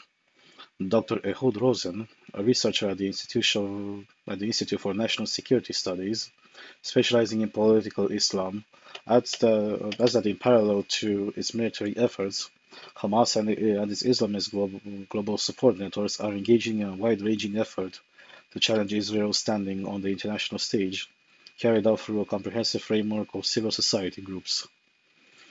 Rosen also comments that pro-Hamas activists in the West emulate its parent movement, the Global Muslim Brotherhood, by the creation of its vast civil infrastructure of which EUPAC is certainly a part of.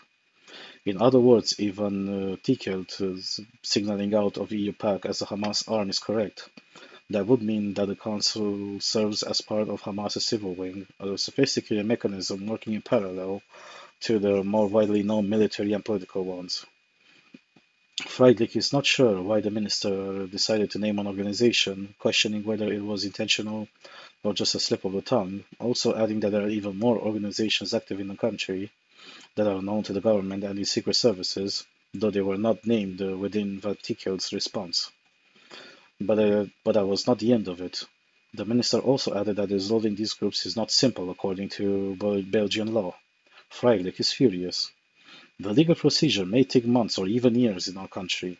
To say, let the legal process work itself out and see if these people are convicted by the court, and only then we can act. That is something that I've never heard before, and it's a disgrace, the Belgian MP said. I'm wondering if the fact that the current government is so heavily critical of Islam plays any role in the decision to allow Hamas to continue operating in Belgium, he said. This must be a wake-up call for Belgium, adds Freilich, worried. It's a very small step between fundraising for Hamas and promoting terror attacks. There was a similar attempt in Denmark that was thwarted. The Jewish community in the country and in Europe is at an active risk. These aren't the only organizations operating on behalf of designated terror groups in Europe. Other examples include Samidun, which was designated by Israel a couple of years ago for promoting a proxy for the terror-designated Popular Front for the Liberation of Palestine, as well as another tributary named Masar Badil. I have it on black on white, Freilich says. The government acknowledged that Samidun supports the PFLP, so it can't open an office in Belgium. But Samidun, which openly supports the PFLP, is allowed to operate. It makes absolutely zero sense. They're looking for excuses not to do anything.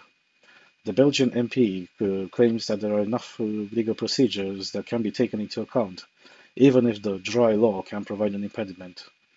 They can take them to the court themselves, he suggests. They can also change the law since they are in government. Well, to this point, when this judge says that they can also change the law since they are in government, well, that's actually true, and right now it's been a pressing matter more than ever because uh, slowly but surely the entire civil society network of Hamas and the Palestinians is slowly being deconspired everywhere else in the world. The Danish already did it a year before. Uh, in the past few weeks, also discussed on this podcast, um, everybody came to realize what the UNRWA is actually about, not what, definitely not what they say. And in the past few days, it's been discovered that some sort of Hamas server farm was discovered right below the UNRWA headquarters in Gaza itself. Well, I am glad that these things are happening, but also if the countries don't learn anything from this event, namely that yeah, no, when you host actively these people in your country, when you know that these people are funneling money and resources to you know who, and when you're still not doing anything about them, or let alone you're either imposing or you're actively being a defeatist by not doing much because well if you went using the law, well, it will take way too long. Well, it shouldn't take too long. Every country in one way or another has this aspect when it comes to national security, when suddenly some procedures get suspended, and when they get suspended for a temporary period of time, and said suspensions, you use them in order to target those that are specifically your enemies, and you do have plenty of enemies, uh, just as this guy, Mr. Friday says, these are just the ones that we know, and there are definitely many more that the intelligence services know about.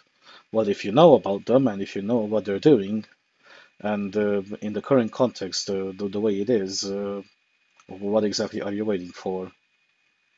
Uh, your lack of inaction just emboldens them to go much further, and they will go much further up until you're going to see their response in the world itself, and especially in your own country. Where exactly do you think all the terrorist attacks come from? Um, How exactly do people end up getting radicalized to the level where they resort to terrorist attacks like these? Mm, mm. The writing is already on the wall, and you're still ignoring the writing on the wall itself, pointing your head to the ground, and then shoving your fingers inside your ears, saying "la la la, I can hear you." But if you're not capable of doing anything, what can I say? Actions have consequences, and you're going to see them pretty clearly as they are. Moving now, since not much has happened in Asia because of the Lunar Year, we'll go into our own favorite corner of the planet, news.com.au. ADF's staffing problems laid bare in lengthy Senate estimates hearing. At a time where Australia's military is trying to grow, staffing levels are plummeting, but one type of role seems to be growing in size. Australia's Defence Force is struggling to recruit new staff, while the number of top brass is surging, Senate estimates have revealed. In a lengthy hearing on Wednesday, Chief of Defence Force Angus Campbell, considered that the entire defense force was more than 4,300 personnel, or 7% below strength and shrinking.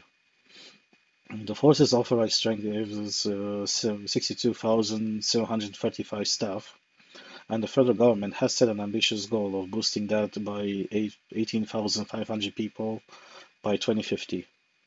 Inflow rates remain below the level required to maintain our current force, General Campbell told estimates. He said the military was considering allowing foreigners to serve. Compounding the recruitment crisis is the revelation that it is taking up to 10 months to fully onboard new recruits, which the ADF said it hoped to get down to 100 days. But while the number of enlisted people has shrunk year on year, the number of star-ranked officers is now at a record high, according to Green's defense spokesman David Shoebridge. Senator Shoebridge said the number of personnel has increased this financial year from 219 to 238.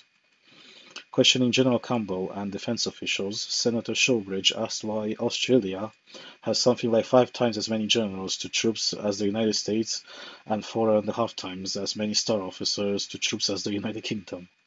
Why so many generals, so many admirals, so many air commodores, he asked.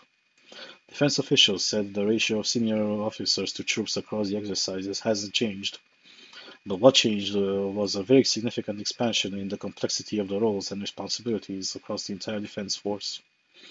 We need to undertake work at senior and complex levels that are required for the building and sustaining of not just the current force, but evolving into a future force, General Campbell said. Each of our counterpart forces across the developed community of nations that we work with are seeing similar challenges across similar complexities and dealing it in very comparable ways. We are dealing with the same breadth of complexity that other major development forces are, but we are a smaller force. So the outcome of bringing and building expertise, which naturally sees people rising in rank or role, or being more experienced members of the force, is that we have a different ratio, because the combat elements in our force is smaller than the combat elements of their forces. The Army is currently suffering the hardest by low personnel numbers and is almost 2,900 people below target. The Navy is currently 880 people below target, while the Air Force is faring the best, at 536 people below their ideal level. It puts stress across the entire organization in terms of being able to both train, recruit, to conduct activity, and to sustain our people, support their families, continue our tempo of activity both internationally and domestically, General Campbell said. Low unemployment is making it difficult for the ADF to compete with the private sector, and General Campbell said the military was exploring other ways to boost numbers, including allowing non-citizen enlistment on a pathway to citizenship. Opposition defense spokesman Andrew Hastie called on the government to step up to address the military's recruitment and retention crisis. We need to do a much better job of getting young Australians into uniform if they want to serve, he said. There are a lot of barriers at the moment. Well, they sure are right when it comes to saying that they must do a much better job of getting the young Australians into uniform. But if the motivation isn't there, how exactly can you blame them? Going down the patriotic route with all the ideology that comes with it is sure it can help you, but only to a certain level. If you cannot compete with the private sector, well, you don't even have to compete with the private sector in itself. As long as you, as a military, can provide some sort of stability and some sort of meaning to the troops. If you don't, then what exactly do you expect? And as this article says, they they ended up being very top heavy when it comes to organization. Well, yeah, General Campbell did somehow swerve around this question into saying that yeah, but the organization is much more complex, and that's why it's been broken up, and that's why there's so many starred officers end up being. Well, yeah, because they're the ones that ended up doing it that way. I'm not sure if it's a good or a bad thing, because I don't exactly have insights into the organization of the Austrian Defense Force in itself. But even if you decentralized, and they most likely decentralized under this idea that we're not going to have an issue with getting new enlisted people, well, apparently this is not the case. And the truth be told, we're going here to the same thing that I mentioned in the past about the other militaries. The last time I discussed about the issues that are faced by the British military. I'm pretty sure that in that only recently, well, at least Australia has done something in this direction. About 2 years ago, they've discussed some gigantic $200 billion plan to invest in the military because they really gotten spooked by exactly how the situation looks like in the Asia Pacific region, and considering that the biggest potential enemy out there is China, they got all the reasons to worry about. More so, the sheer diplomatical failure of the previous administration when it came to the Solomon Islands issue, where essentially what the Chinese did was to simply buy a port there by corrupting the current president of the Solomon Islands. Sure, it's not much, but it's something that's really close to you, and at some point, if it comes to a war, it's going to keep you in check if you're not capable of removing that said threat really easily. There will still be a point where you will be surveilled by the enemy. So yeah, the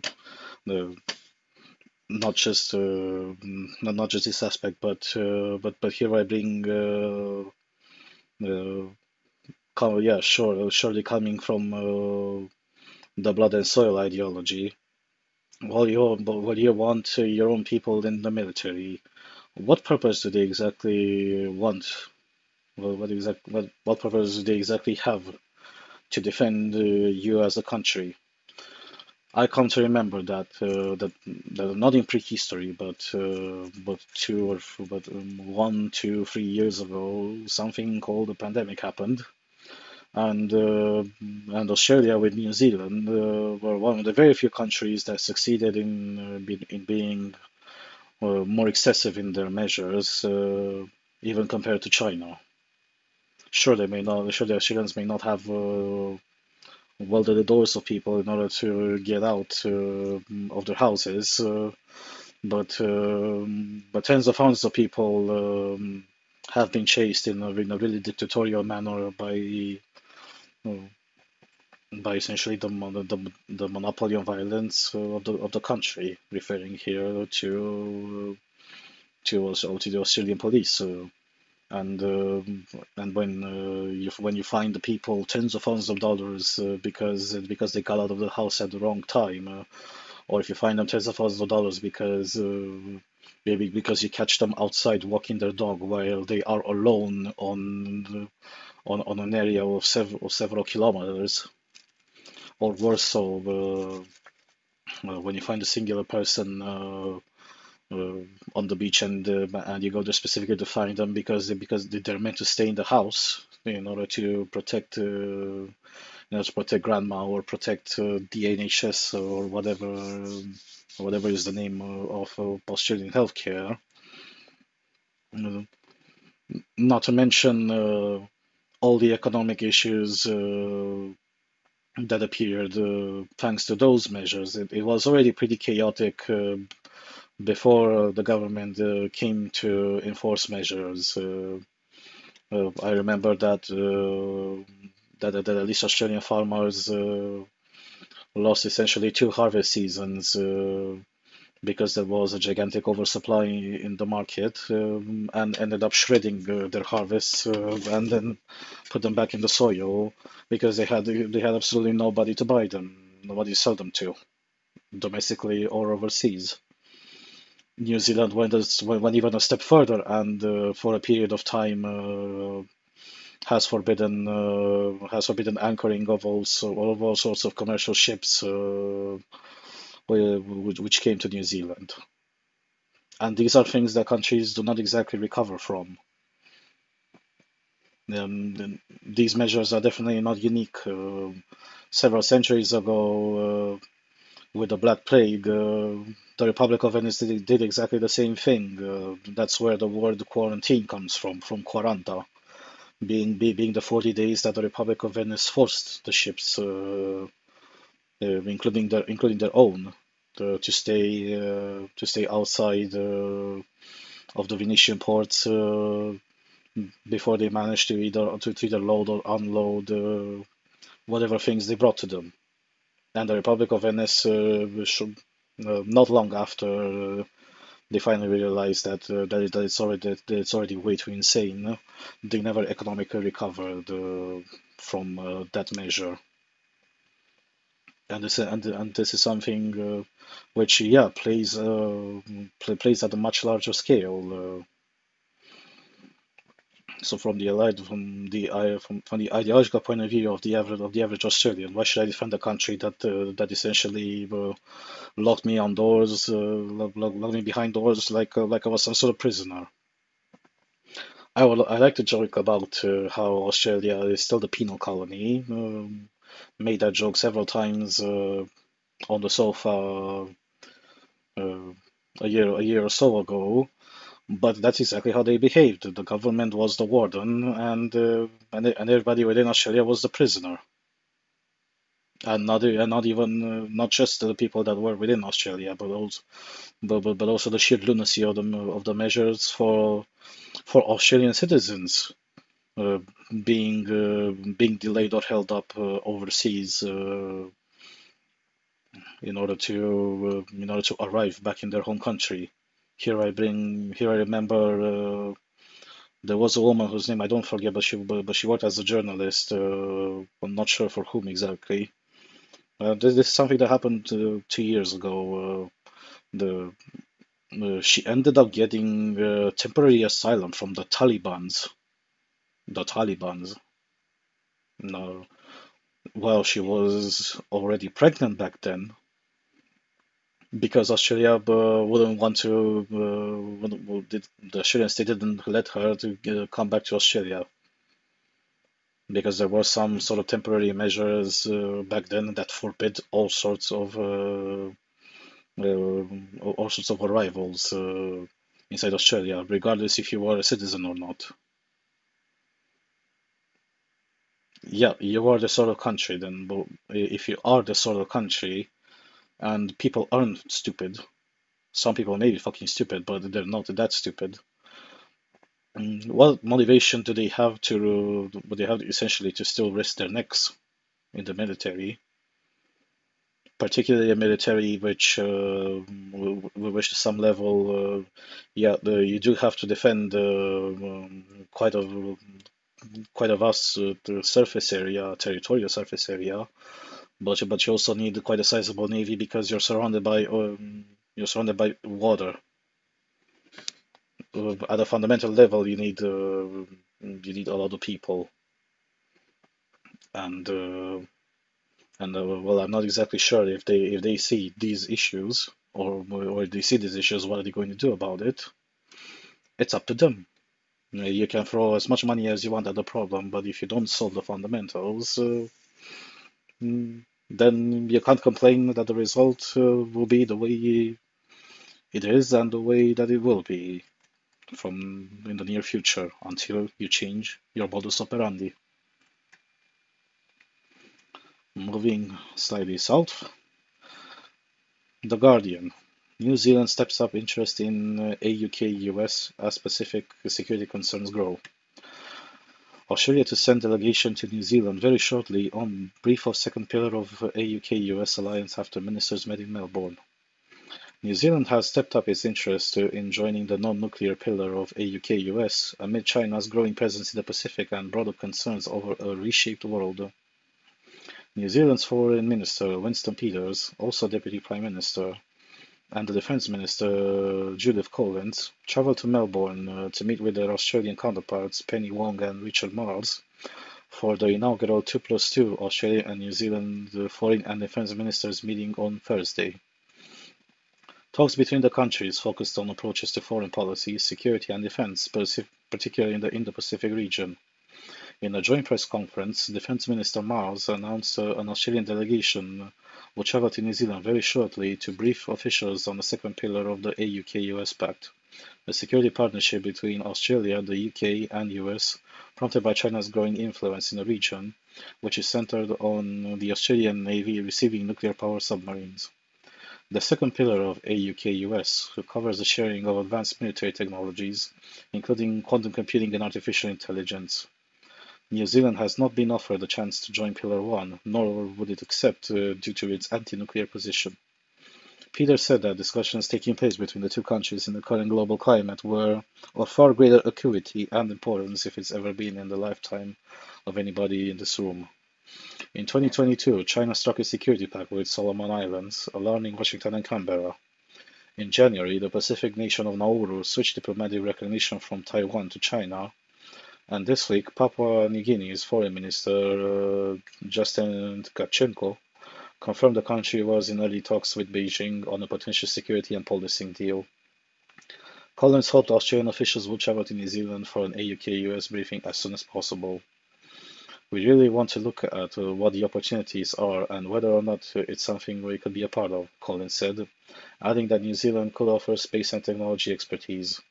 The ministers hope to increase interoperability and interchangeability between the two countries' defense forces, making it easier for forces to operate alongside each other and exchange similarly trained personnel and equipment. When asked if joining AUK-US, which China labeled a Cold War-era pact that could be dangerous for the region, could sour the relationship with New Zealand's biggest trading partner, Peters said. China is a country that practices something I've got a lot of time for. They practice their national interest, and that's what we're doing. The Chinese embassy in Wellington also issued a statement on Friday saying, like all peace-loving countries, China has serious concerns over AUK-US. It is hoped that relevant countries will cherish the hard-won environment for peace and stability in the Asia-Pacific region and be prudent with their words and action, the statement added. An editorial published by China Daily, the English-language official state mouthpiece of Beijing, warned that New Zealand was risking its relationship with China. Whatever role New Zealand is being solicited to play in joining AUK-US, it will no doubt cast a shadow on bilateral ties, and it will offset what has been achieved in advancing bilateral cooperation, he said. Wellington has historically taken a more conciliatory approach towards China than Australia for its other Five Eyes security partners, Canada, the United States, and the United Kingdom. But in recent years, New Zealand has become increasingly vocal on issues including human rights, the international rules-based order, and potential militarization of the Pacific. In 2022, China's activities in the region prompted New Zealand to begin developing its own maritime security work plans with Solomon Islands, and in 2023, signed a defense agreement with Fiji to strengthen military training and maritime security. Speaking to Sky News on Thursday, Peter said that there had been external interest in the Pacific because countries with traditional interests had neglected the region. When you have a vacuum being formed, it will be filled, Peter said. New Zealand seeks to be a positive influence in the Pacific and to treat its neighbours as equals, he said. During the joint press conference, Australia's Foreign Affairs Minister Wong stressed the importance of Australia and New Zealand's relationship at a time when the world is being reshaped. We often speak about having to come to this government at a time of the most difficult or challenging strategic circumstances since the Second World War. I think we do live in times where the world, the region, is being reshaped, she said, adding that Australia and New Zealand has a role in ensuring peace and stability and prosperity within the region. Well, from this perspective, they're right. Even if New Zealand in itself, it was a more conciliatory country. They were from the simple perspective that they were, as somebody put it, an irrelevant jurisdiction at the corner of the planet. or the place where I'll pin my map to the wall, because they're an archipelago of 5 million people. While I do agree that for obvious reasons you can't compare yourself as a country of 5 million people with a country of 1.14 billion people. Uh, Finally, at least AUK US woke up to what has already been obvious, especially since the entire Solomon Islands debacle happened. They have to get allies in the area.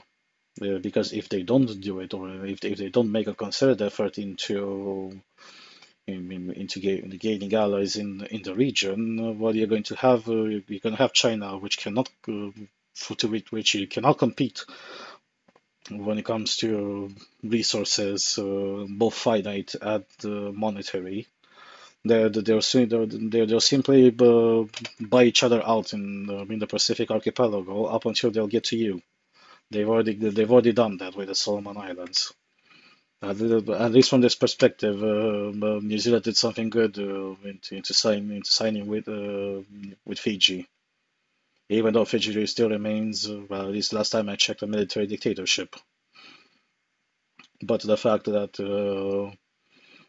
Nauru is going away, Papua New Guinea is going away. Papua New Guinea, which is quite a big country compared to the rest of the Pacific archipelago, and which is also close to Australia in itself. You only have a few hundreds of kilometers from when you did depart Papua New Guinea up until you reach northern Australia. You got to take into consideration things like these. From some perspective, uh, this is a good thing that's happening. Hopefully, it gets accelerated because yeah, this remark from the Chinese embassy, if can find it right now. Yeah, like all peace-loving countries, China has serious concerns over AUK US. Well, I wonder why. Here is a much bigger discussion to be carried out. China is probably portraying itself as a peace-loving country, but the USSR in itself, decades ago, portrayed itself also as a peace-loving country. Well, yeah, a peace-loving country with a really oppressive regime. Because if you really were a peace-loving country and if your system was so great, then how does it happen that the vast majority of your collaborators had to be either forced directly by military means, or they had to be subverted or outright bought off in order to be part of you? Well, sure, even the currently globalist American empire also to some extent practices this aspect with buying people off, but nowhere to the level that the USSR or China does. And the Chinese are pretty conscious of this. Do you really think that Chinese stand for peace when they resort to exploitative measures towards their allies in Africa, which end up being exponentially more oppressive than whatever the colonists did in the past? It's pretty simple how peace loving they are, and how much do they actually give a shit about other people. The the sole reason why the Belt and Road Initiative expanded so much up until it reached this level, and now it's going to get cut back, was because China bought off the right people at the right time in order to access the right resources in order to fund their own industry. Right now with the loss in outside customers, we can't talk too much about industry because it isn't exactly paying so well, coupled with the fact that minimum salaries have gotten so high in China that it is unironically cheaper now to manufacture in Vietnam or in Thailand or in Bangladesh compared to China.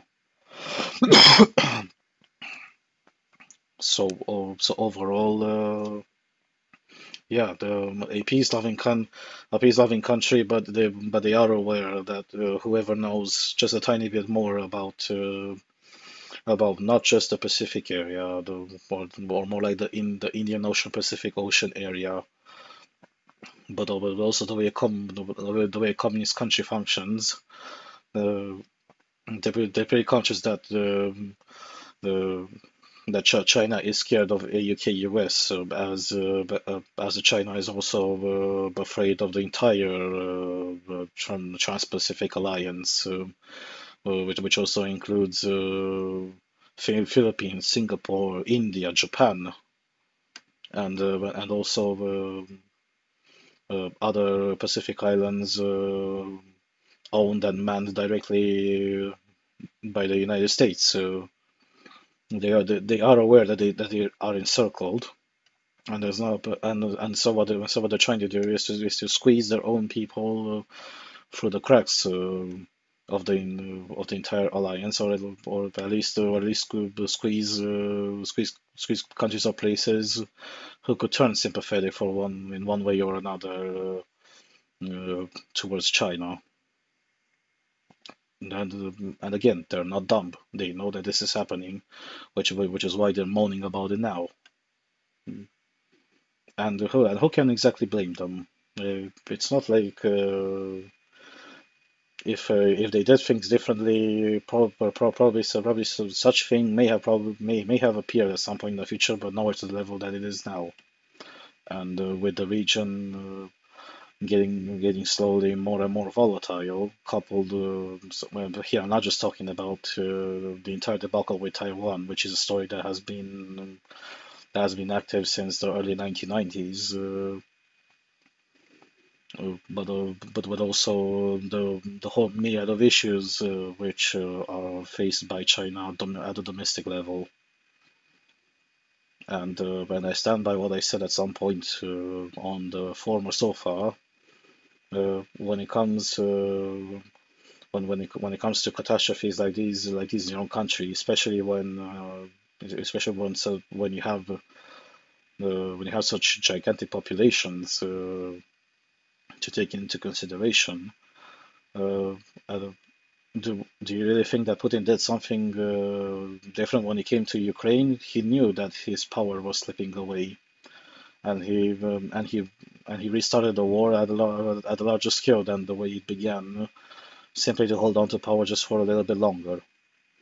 Well, China may probably resort to this as well, because if Xi Jinping wanted to unironically become the dear leader of the People's Republic of China, uh, the issues faced by the PRC as a country are way too big for the government to be competent enough to fix them.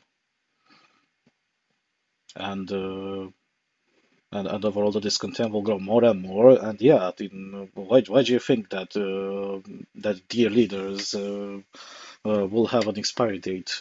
Because circumstances could come in such a way that the said situation can become too corrosive to your leadership. And at one point, if you're not going to get out voluntarily and at least pin the blame on somebody else, you're going to be the one ousted in one way or another, whether it is peacefully by an internal coup within the party, which is not going to happen because Xi Jinping made sure of that, which is also how he managed to change the articles and also run essentially for unlimited mandates. Or there's the other option if it comes from outside of the party, from the people. Yeah, sure. You as CCP can be a big institution, but you're not a big institution in order to face against tens of millions, if not hundreds of millions of people who are upset because of you. Ceausescu didn't know about this one up until the moment when he got tried and sentenced by the military tribunal. and he was still coping in the very last seconds of his life before he got put to the wall and got a machine gun symphony sang for him. It remains to be seen the, how things will end up. Well, this is about it from the third episode. We can see here that it's been 2 hours and almost 20 minutes. It will be definitely shorter than the previous ones, but not much had to be discussed. Barely managed to find out the more important 10 articles early today, what is worth covering. So thank you very much for watching. If you liked it, please like and subscribe. Also hit the bell icon. That's also a new thing that I was not readily aware of.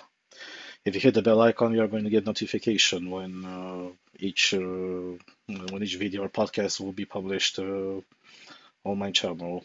Thank you very much for watching and see you. Cheers.